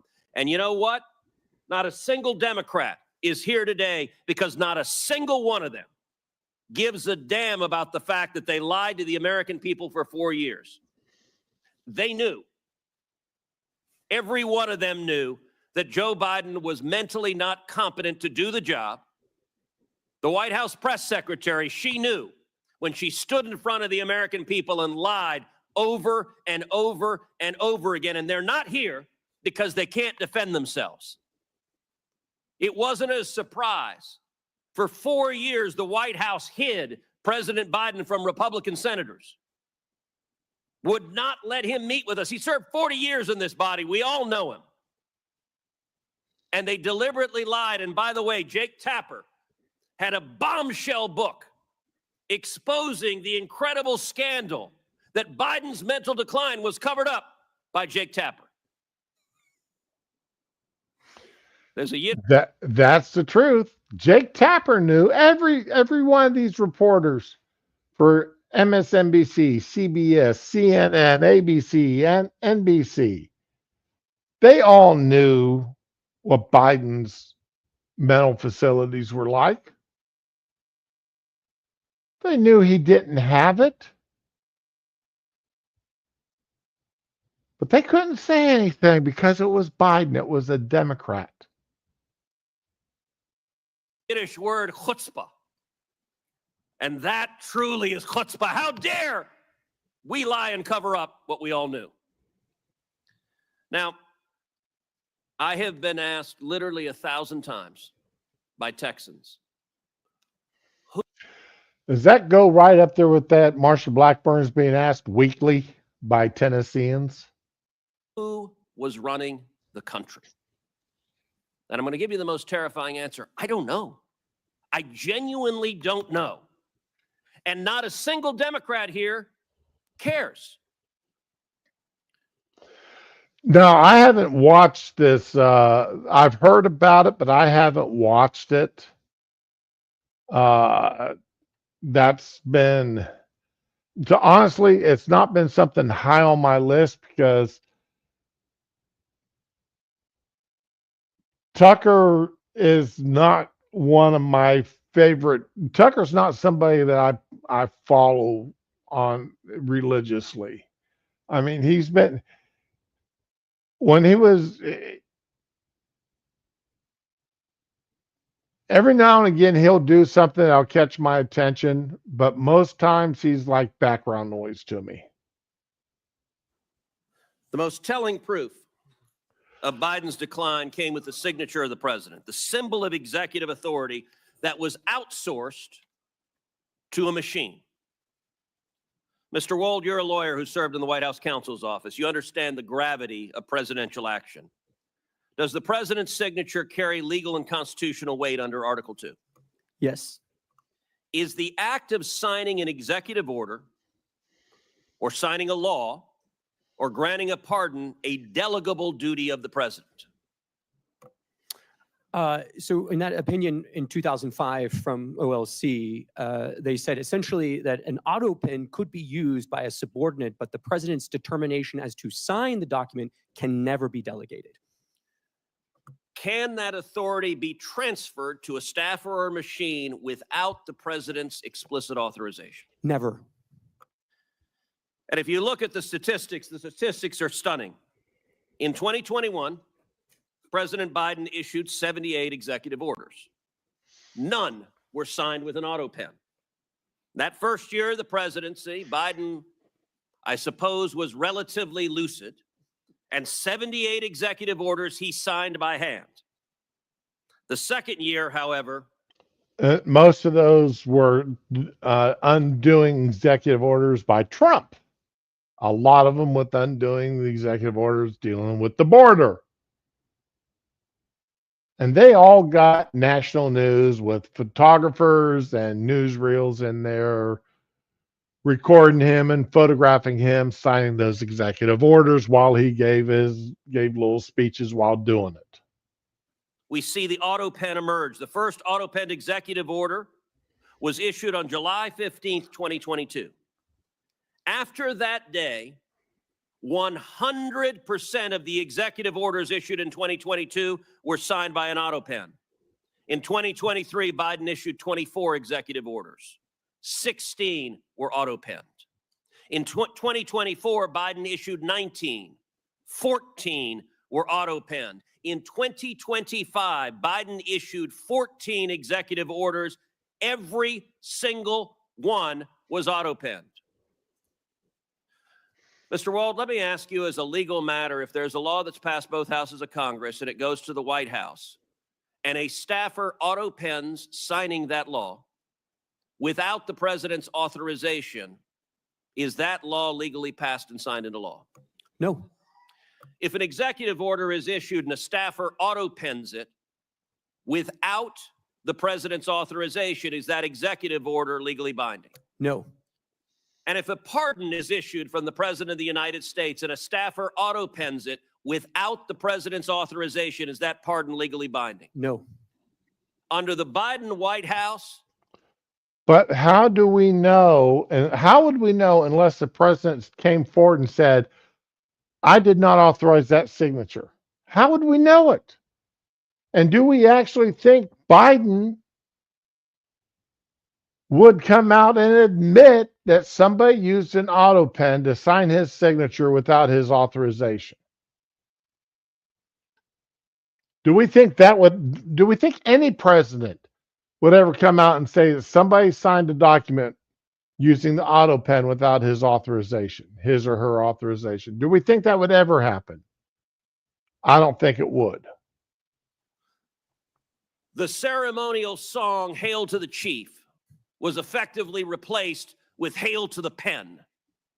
And it was an outright assault on democracy. And every reporter covering this ought to ask, why doesn't a Democrat care? We heard about the moral responsibilities of a staffer. How about an elected senator who knows damn well that if we get into a war and Iran is preparing to fire a nuclear weapon at the United States, that the commander-in-chief is busy playing with his jello and is not competent to defend ourselves? And every member of the cabinet, the chief of staff, the press secretary, and the members of Congress who lied about this on a daily basis with the press's complicity, they are all responsible for subverting democracy.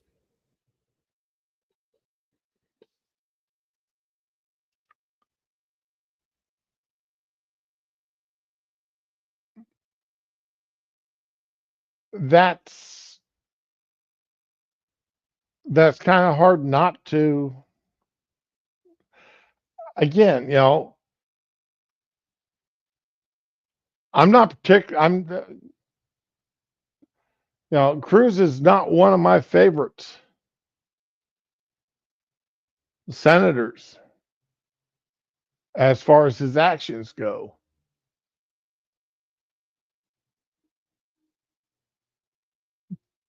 But whoever he has on his staff, and when he gets up here and gets on a tirade like this during committee meetings, I I can't say anything bad about him because he's usually 100% on point.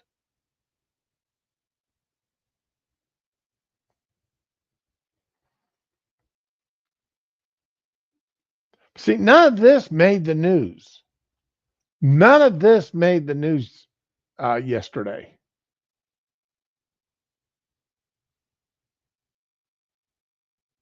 Absolutely none. I didn't see it on CNN. I didn't see it on Fox. I didn't see it anywhere. I found it because I pay attention to congressional hearings.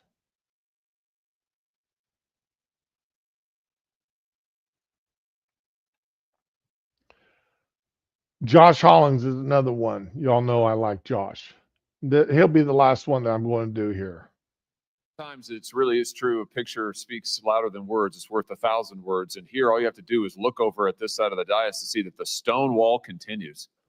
I mean, from the party that lied to this nation for 4 years, let's just take a look at some of the things that our colleagues said on the Democrat side when their own Justice Department was concluding that Joe Biden, who, let's not forget, illegally took classified documents and kept them in his garage, in his freezer. I mean, Lord knows where. He just certainly didn't know. Their own Justice Department interviewed the guy and concluded he could not form the requisite mental state to stand trial. He did not have the mental ability to stand trial. And what did our Democrat colleagues say? Vice President Harris says, oh, no, the way that the Hur report characterized the president is so wrong. The president's demeanor is totally fine. Senator Smith, what the Hur said about the president not remembering his son's death, so unfair. Senator Kaine said this is grandstanding. Senator Fetterman said it's just cheap shots. You had other senators saying, Senator Ossoff in February of 2024, saying, and I quote, I found the president to be sharp, focused, impressive, formidable, and effective. In June 2024, Congressman Jeffries insists Biden was, and I'm quoting again, incredibly strong, forceful, and decisive. Where are they now? They don't want to answer for any of those quotes now. They lied to us for 4 years, and we know they lied. They know they lied. It's why they're not here. They don't want to answer a single question. They can't bear to show their faces in public. And that is why none of this has made the news. That's why this wasn't anywhere. Now, was it on Fox? I don't know. I don't know because I don't watch Fox News. I don't pay much attention to Fox News.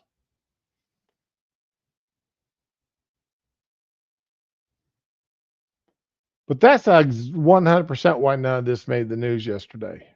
you know what? It's right that they can't do that because the bill of goods they sold this country, they walked this country right into one of the greatest constitutional crises of our history, And now they are afraid to even show up to admit it. These are people, and this is a party that cannot be trusted with power, that cannot be trusted to tell the truth, the most basic truth.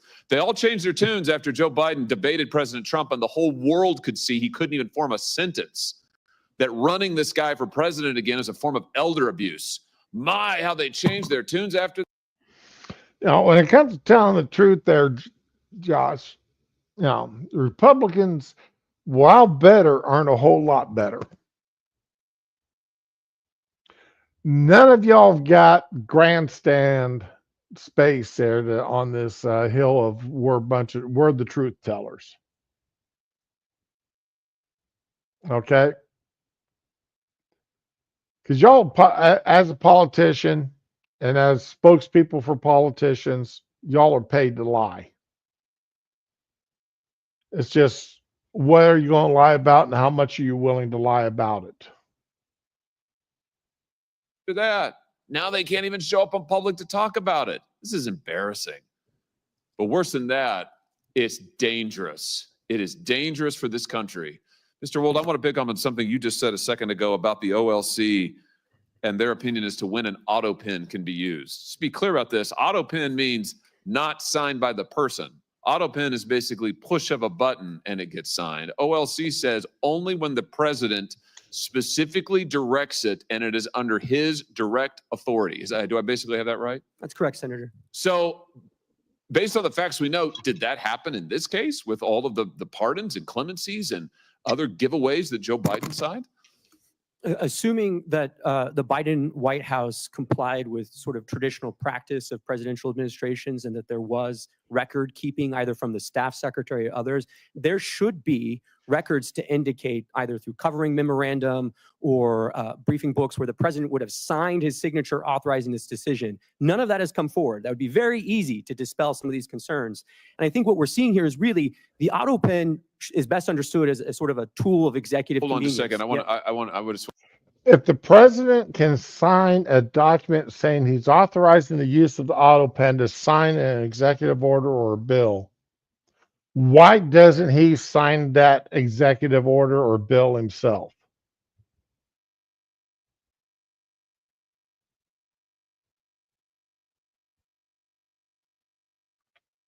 And he can't use the excuse, well, he's 10 miles away, he's 100 miles away.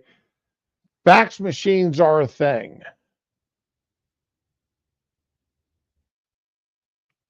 Okay. Fax machines are a thing.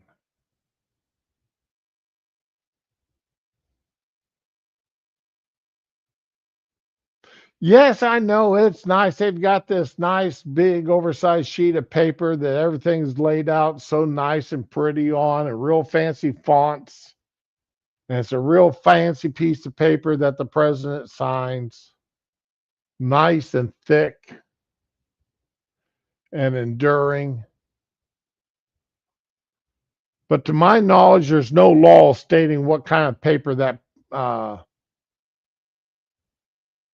law has to be on for him to sign it to make it legal. There's no law requiring a specific dimension and weight of paper that has to be used for the document to be official. Yeah, it's nice that they got that nice thick document, nice thick weight paper, real fancy paper, really big oversized paper. But there's no law stating that's what it has to be on. Not that I've been able to find, not to my knowledge. Maybe there is one out there, but I don't know of it. But the president has got the time and the wherewithal to sign a document stating that he's given his permission for somebody to sign something using the auto pen. And he's got the time and the wherewithal to sign the actual document itself. You just said something very important. I want to emphasize that. So what you're saying is that there should be, for every time that Biden authorized the auto pen, there should be a record of that. And he should have had to have registered his personal consent to using the auto pen. Is that basically correct? I think to put it another way, I would say in the policy paper flow to the Oval Office, there should be a record of what documents are presented to the president when he gave his assent to the actions that are listed in those documents, whether it's a judicial nomination or it's a statutory response to Congress. Well, I think the answer is we need to get those documents. And I just say to our friends in the media over here, you guys need to be asking for those documents, and we need to be asking for them, Mr. Chairman. We need to see those documents. And the president, the former president now, can certainly choose to release them. I'm sure they're part of his personal papers, right, Mr. Wold? And that's correct. And the first place to start would be the staff secretary's office under President Biden. Oh, here's the trail. If you want to know, if you want an answer to the question, did Joe Biden actually assent to the use of the auto pen and you think of all the people he pardoned, he granted clemency to, murderers, drug dealers, child rapists. Let's find out, did he actually authorize it? There should be a record of it, is what we've learned today. Thank you for that testimony, Mr. Wold. There should be a record of it. So this is a binary question. It's not, oh, we don't know, gee, it's hard to say. No, actually, we can find out. So right now, today, I call on President Biden, former President Biden and his staff, release the documents. You have them, you know you have them, release them. If what you did is legal, and if you're really not embarrassed about it, and you think it was totally constitutional, release the paper flow. Show us the documents where the president authorized the use of the pen for every single pardon and clemency and stay application. Let's see it. Let's see all of it. And if you won't do it, we should subpoena those documents, and we should find out the truth of who was really running the White House, because I think we can see it was not Joe Biden. Thank you all for being here today. Mr. Wold, thanks for your testimony. Yep. And that was that.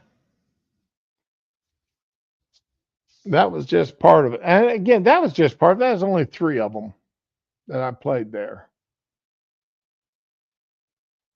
I couldn't play anything from the Democrats because no Democrat showed up.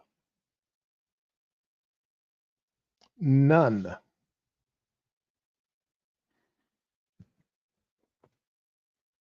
Now, the last thing I got before I'm done for today. Los Angeles had a huge, huge press conference. Gotta love it. The mayor of LA and all the Congress critters and elected officials and non-elected officials. Look at these people. Look at all these people. They all got up there and had their say.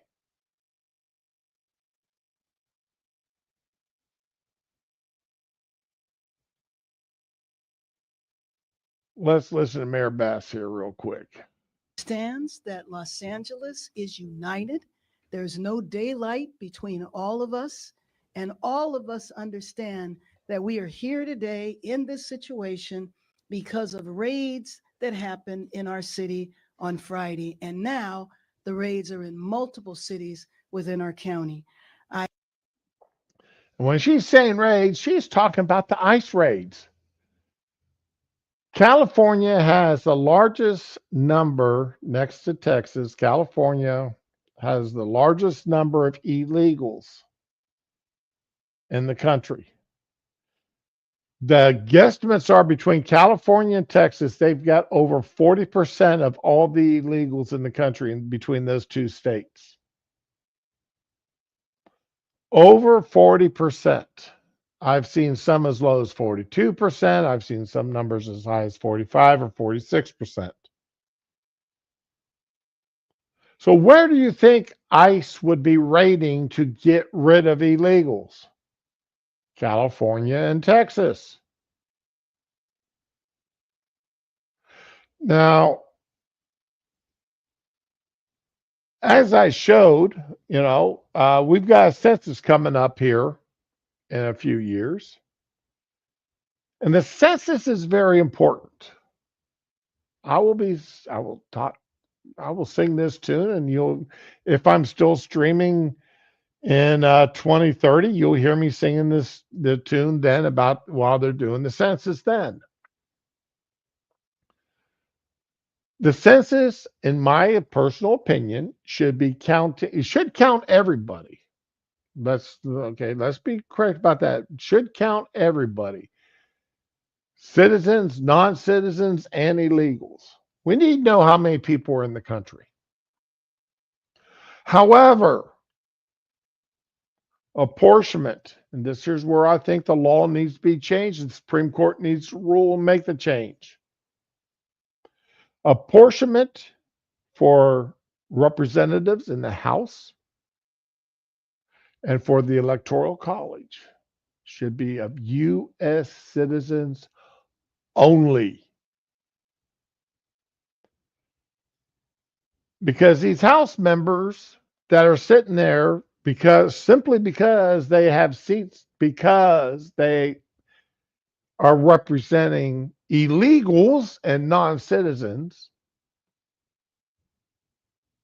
that's the only reason why they got a seat, is because they're there to represent illegals and non-citizens. Because if it wasn't for the illegals and non-citizens being counted for apportionment, they wouldn't have their seat. And California has this year 50. Right now they got 52 seats. I can remember when they had 54. So when you hear me slip up and say 54, that's because that's what That's what I remember them having the most, for the longest time. But now they've only got 52 seats. But 52 seats out of 430 seats is a lot of seats. That's a lot of representation.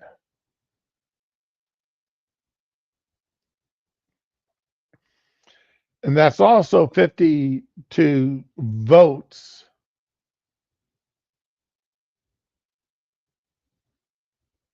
for the Electoral College.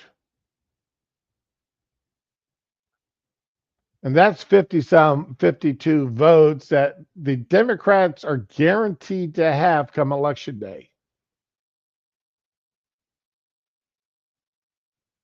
I don't think California has gone for a Republican since Ronald Reagan.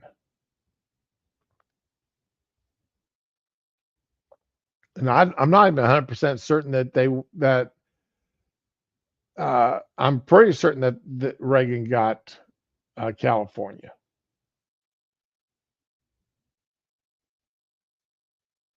So, I mean, let's just be right about that.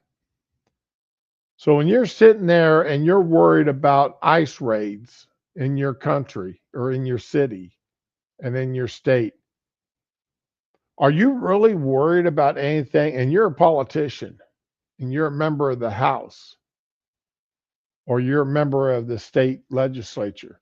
Are you really worried about the individual, or are you worried about the balance of power that you have as a state?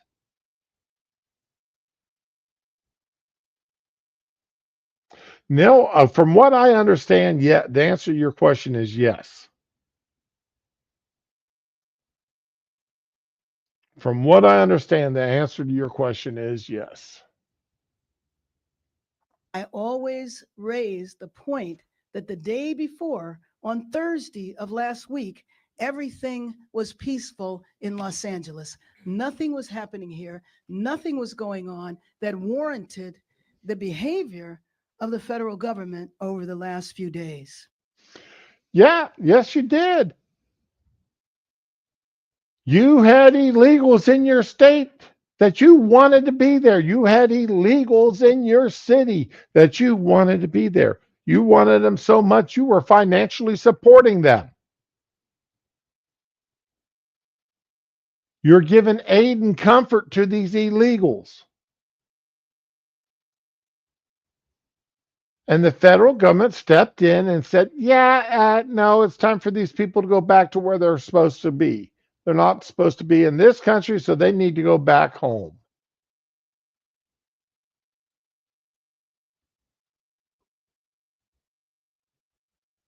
So, yes, there was stuff going on before the ICE came in and started rounding up the illegals to send them home. Remember, they were warned. They were warned 4 or 5 months ago that Trump and ICE was coming after them. They were told that they were given plenty of time to self-deport, and they didn't. They really hoped, they thought that you would protect them, which you're doing your damnedest to do. We are here today because the raids have caused fear and panic, because they felt empowered that they could shove and cuff a U.S. senator. How could you come to town and... Oh, you're talking about Senator Padilla, who ran into and who interrupted a cabinet member giving prepared remarks. And according to video that I've seen, that I have not shown here, but I've seen it, didn't just stand at the door and ask what and politely interrupted, but actually started approaching her without identifying himself.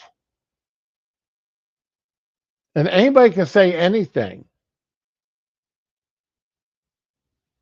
I can walk in and say, I'm a senator too. But when my actions do not match, are shown to, not to be appropriate for the situation I'm in, no matter what I say, I'm going to be taken taken and handcuffed. And he wasn't thrown to the ground.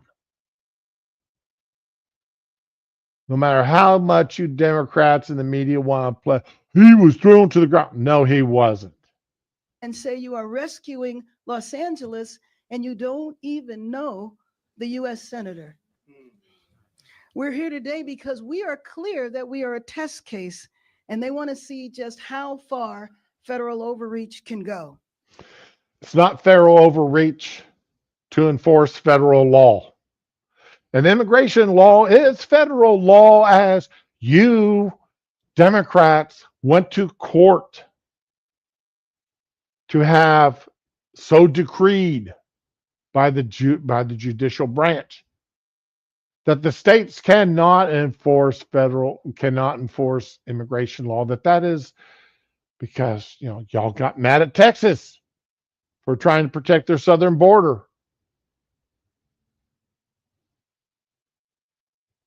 And y'all went to court and had the courts decree that only the federal government can enforce the immigration law. Well, that's exactly what ICE is doing. They are federal law enforcement enforcing federal law. And now you don't like it. Can the federal government come in and seize power from a state and from a local jurisdiction? How much will the American people put up with? How much?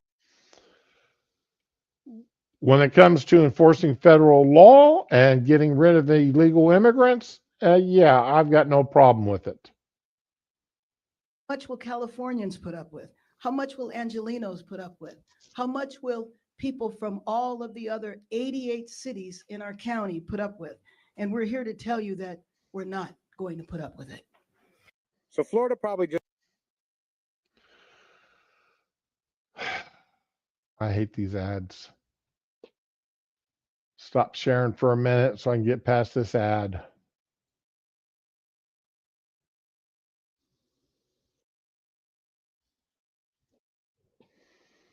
All right, go back to sharing this again now that the ad is gone.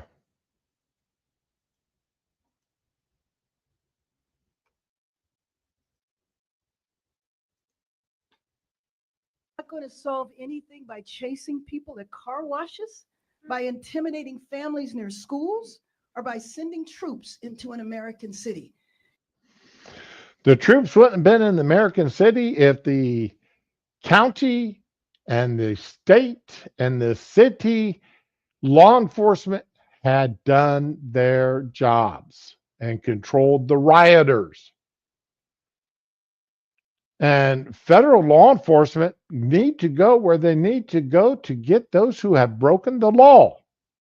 And that includes city halls, churches, car washes, farms, courthouses, hospitals. Wherever criminals are is where law enforcement needs to go. It breaks my heart to think about a milestone event in a family, such as a graduation from an elementary school, or from a junior high, or from a high school. Since when are graduations from kindergarten or elementary or junior high schools a thing? You got high school graduation and college graduations. The rest of you've got to be kidding me.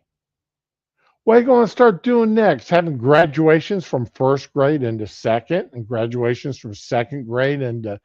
I mean, I understand among some populations,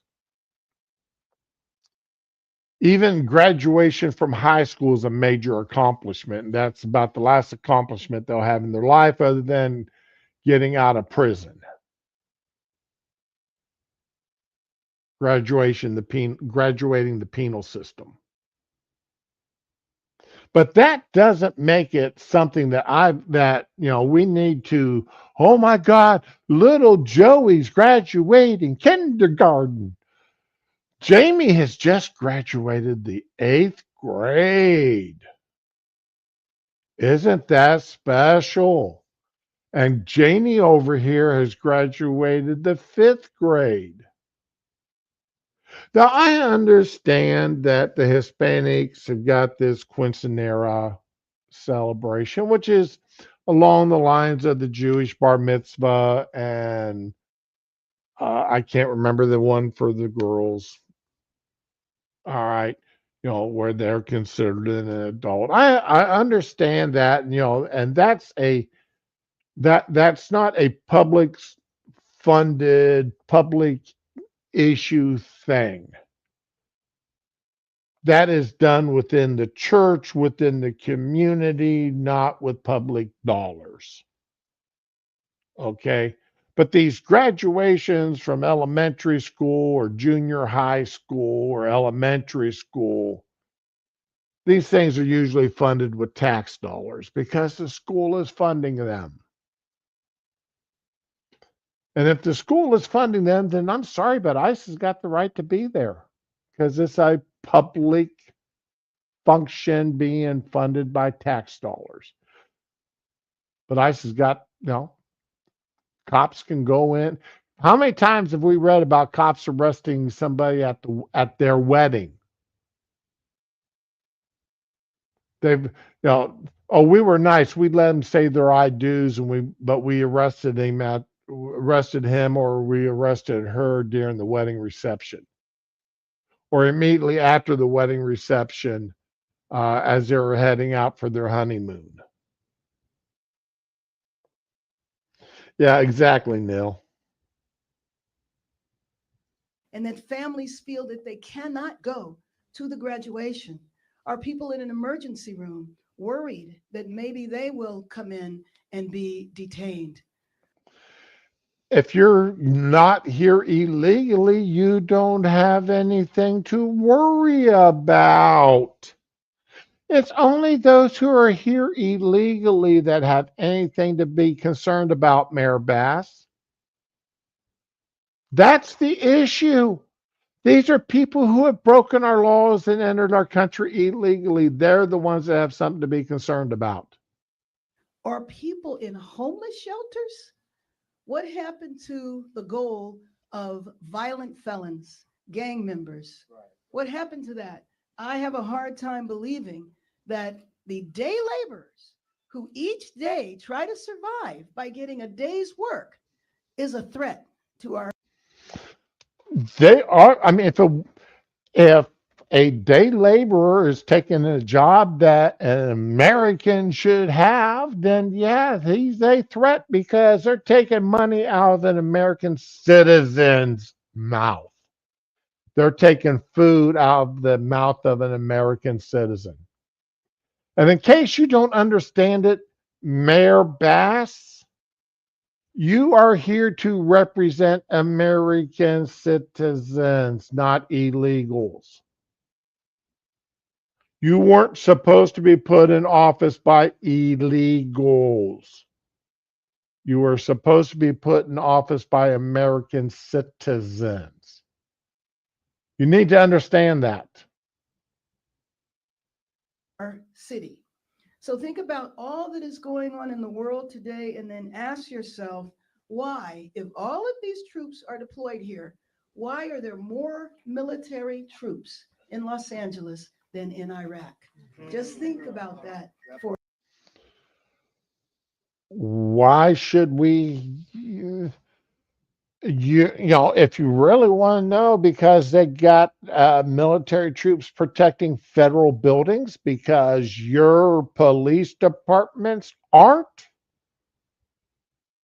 Your police departments are allowing people to riot and cause damage and destruction. You're not doing your job. And the federal government has the right to protect federal property.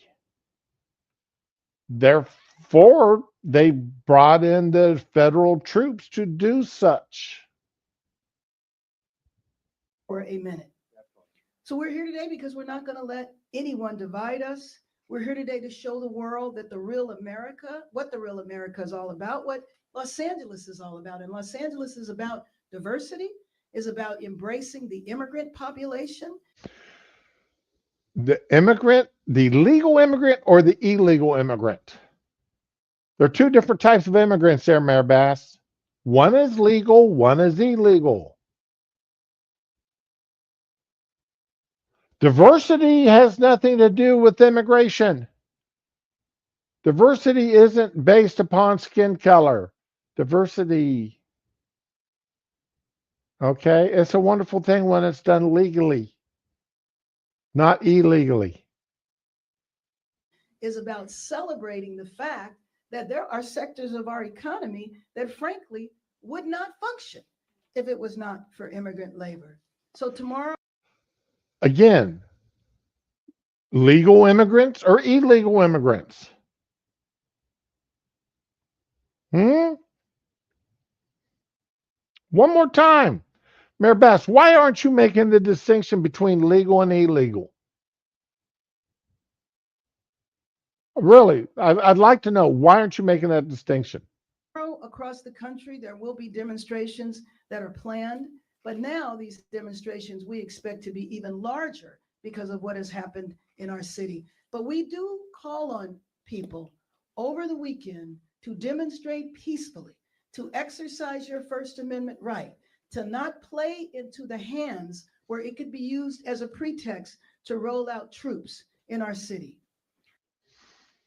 You've already allowed it to happen because you didn't bring in your police forces, your state, city, and county police forces to handle the control of the mobs that you had.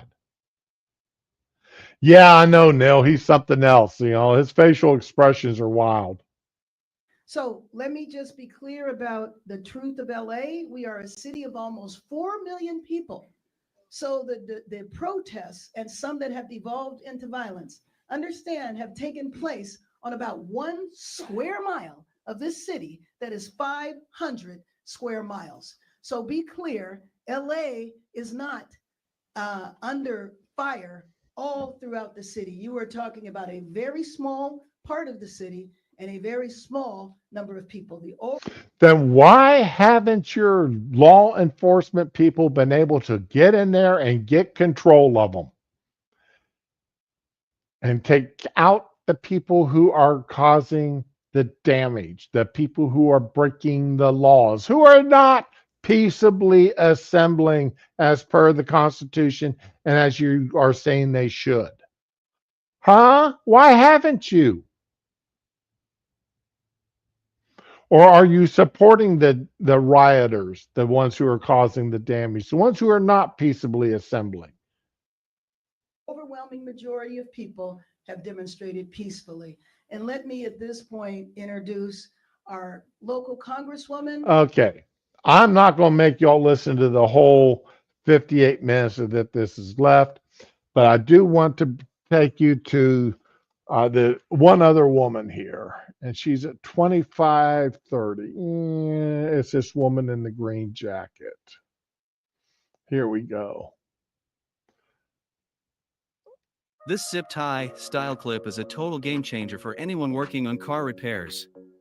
It's incredibly Art. Okay. This is Norma Torres.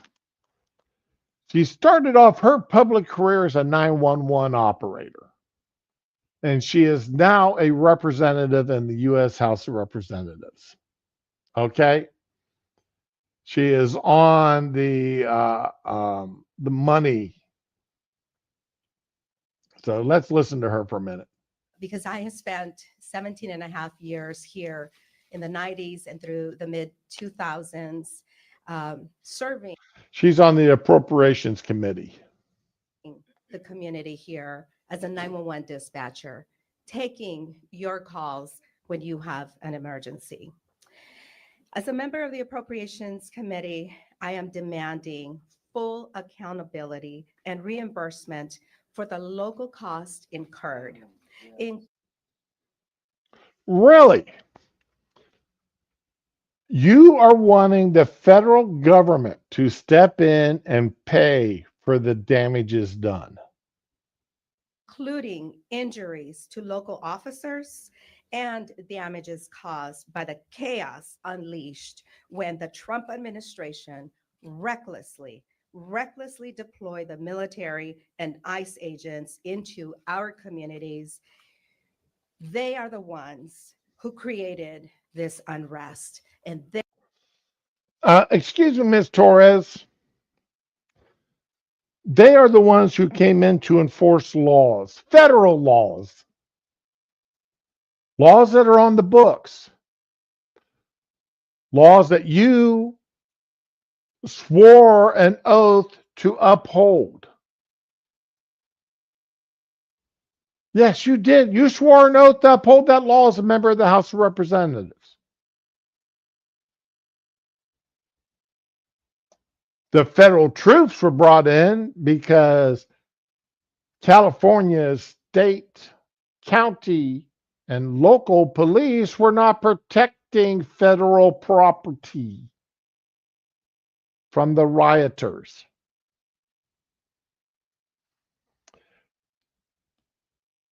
I have already written and communicated with my representatives in both the House and in the Senate that not one thin dime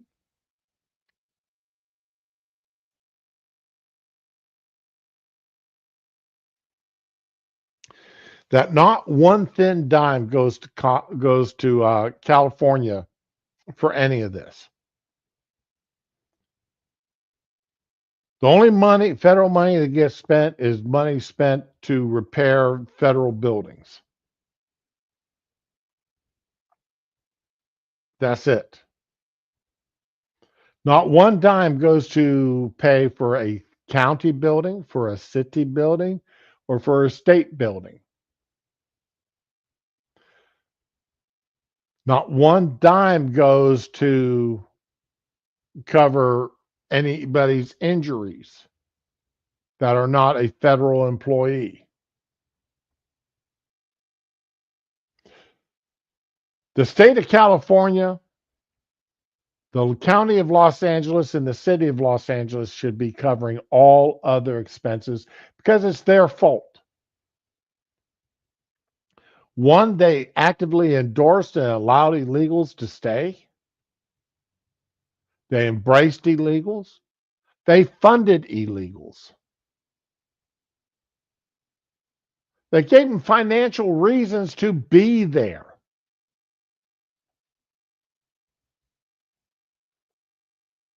So let them handle the damage done by illegals and by those who are supporting the illegals. Let them deal with it.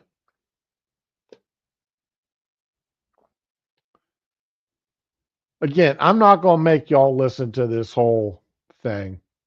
I just want to let you listen to this woman who is a member of the House sit there and say that 2000s, serving the community here as a 911 dispatcher, taking your calls when you have an emergency. As a member of the Appropriations Committee, and once again, just listen to this woman. I'm not going to interrupt her this time. I am demanding full accountability and reimbursement for the local costs incurred, including injuries to local officers and damages caused by the chaos unleashed when the Trump administration recklessly deployed the military and ICE agents into our communities. They are the ones who created this unrest, and they are the ones that need to foot the bill. California, by the way, in 2022, the last year that we have on record, paid over $262 billion to the federal government. It is the Wow. And how much of that money did you get back in military spending? Federal spending back into the state of California?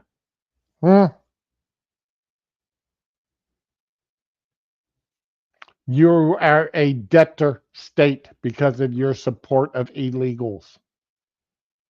California.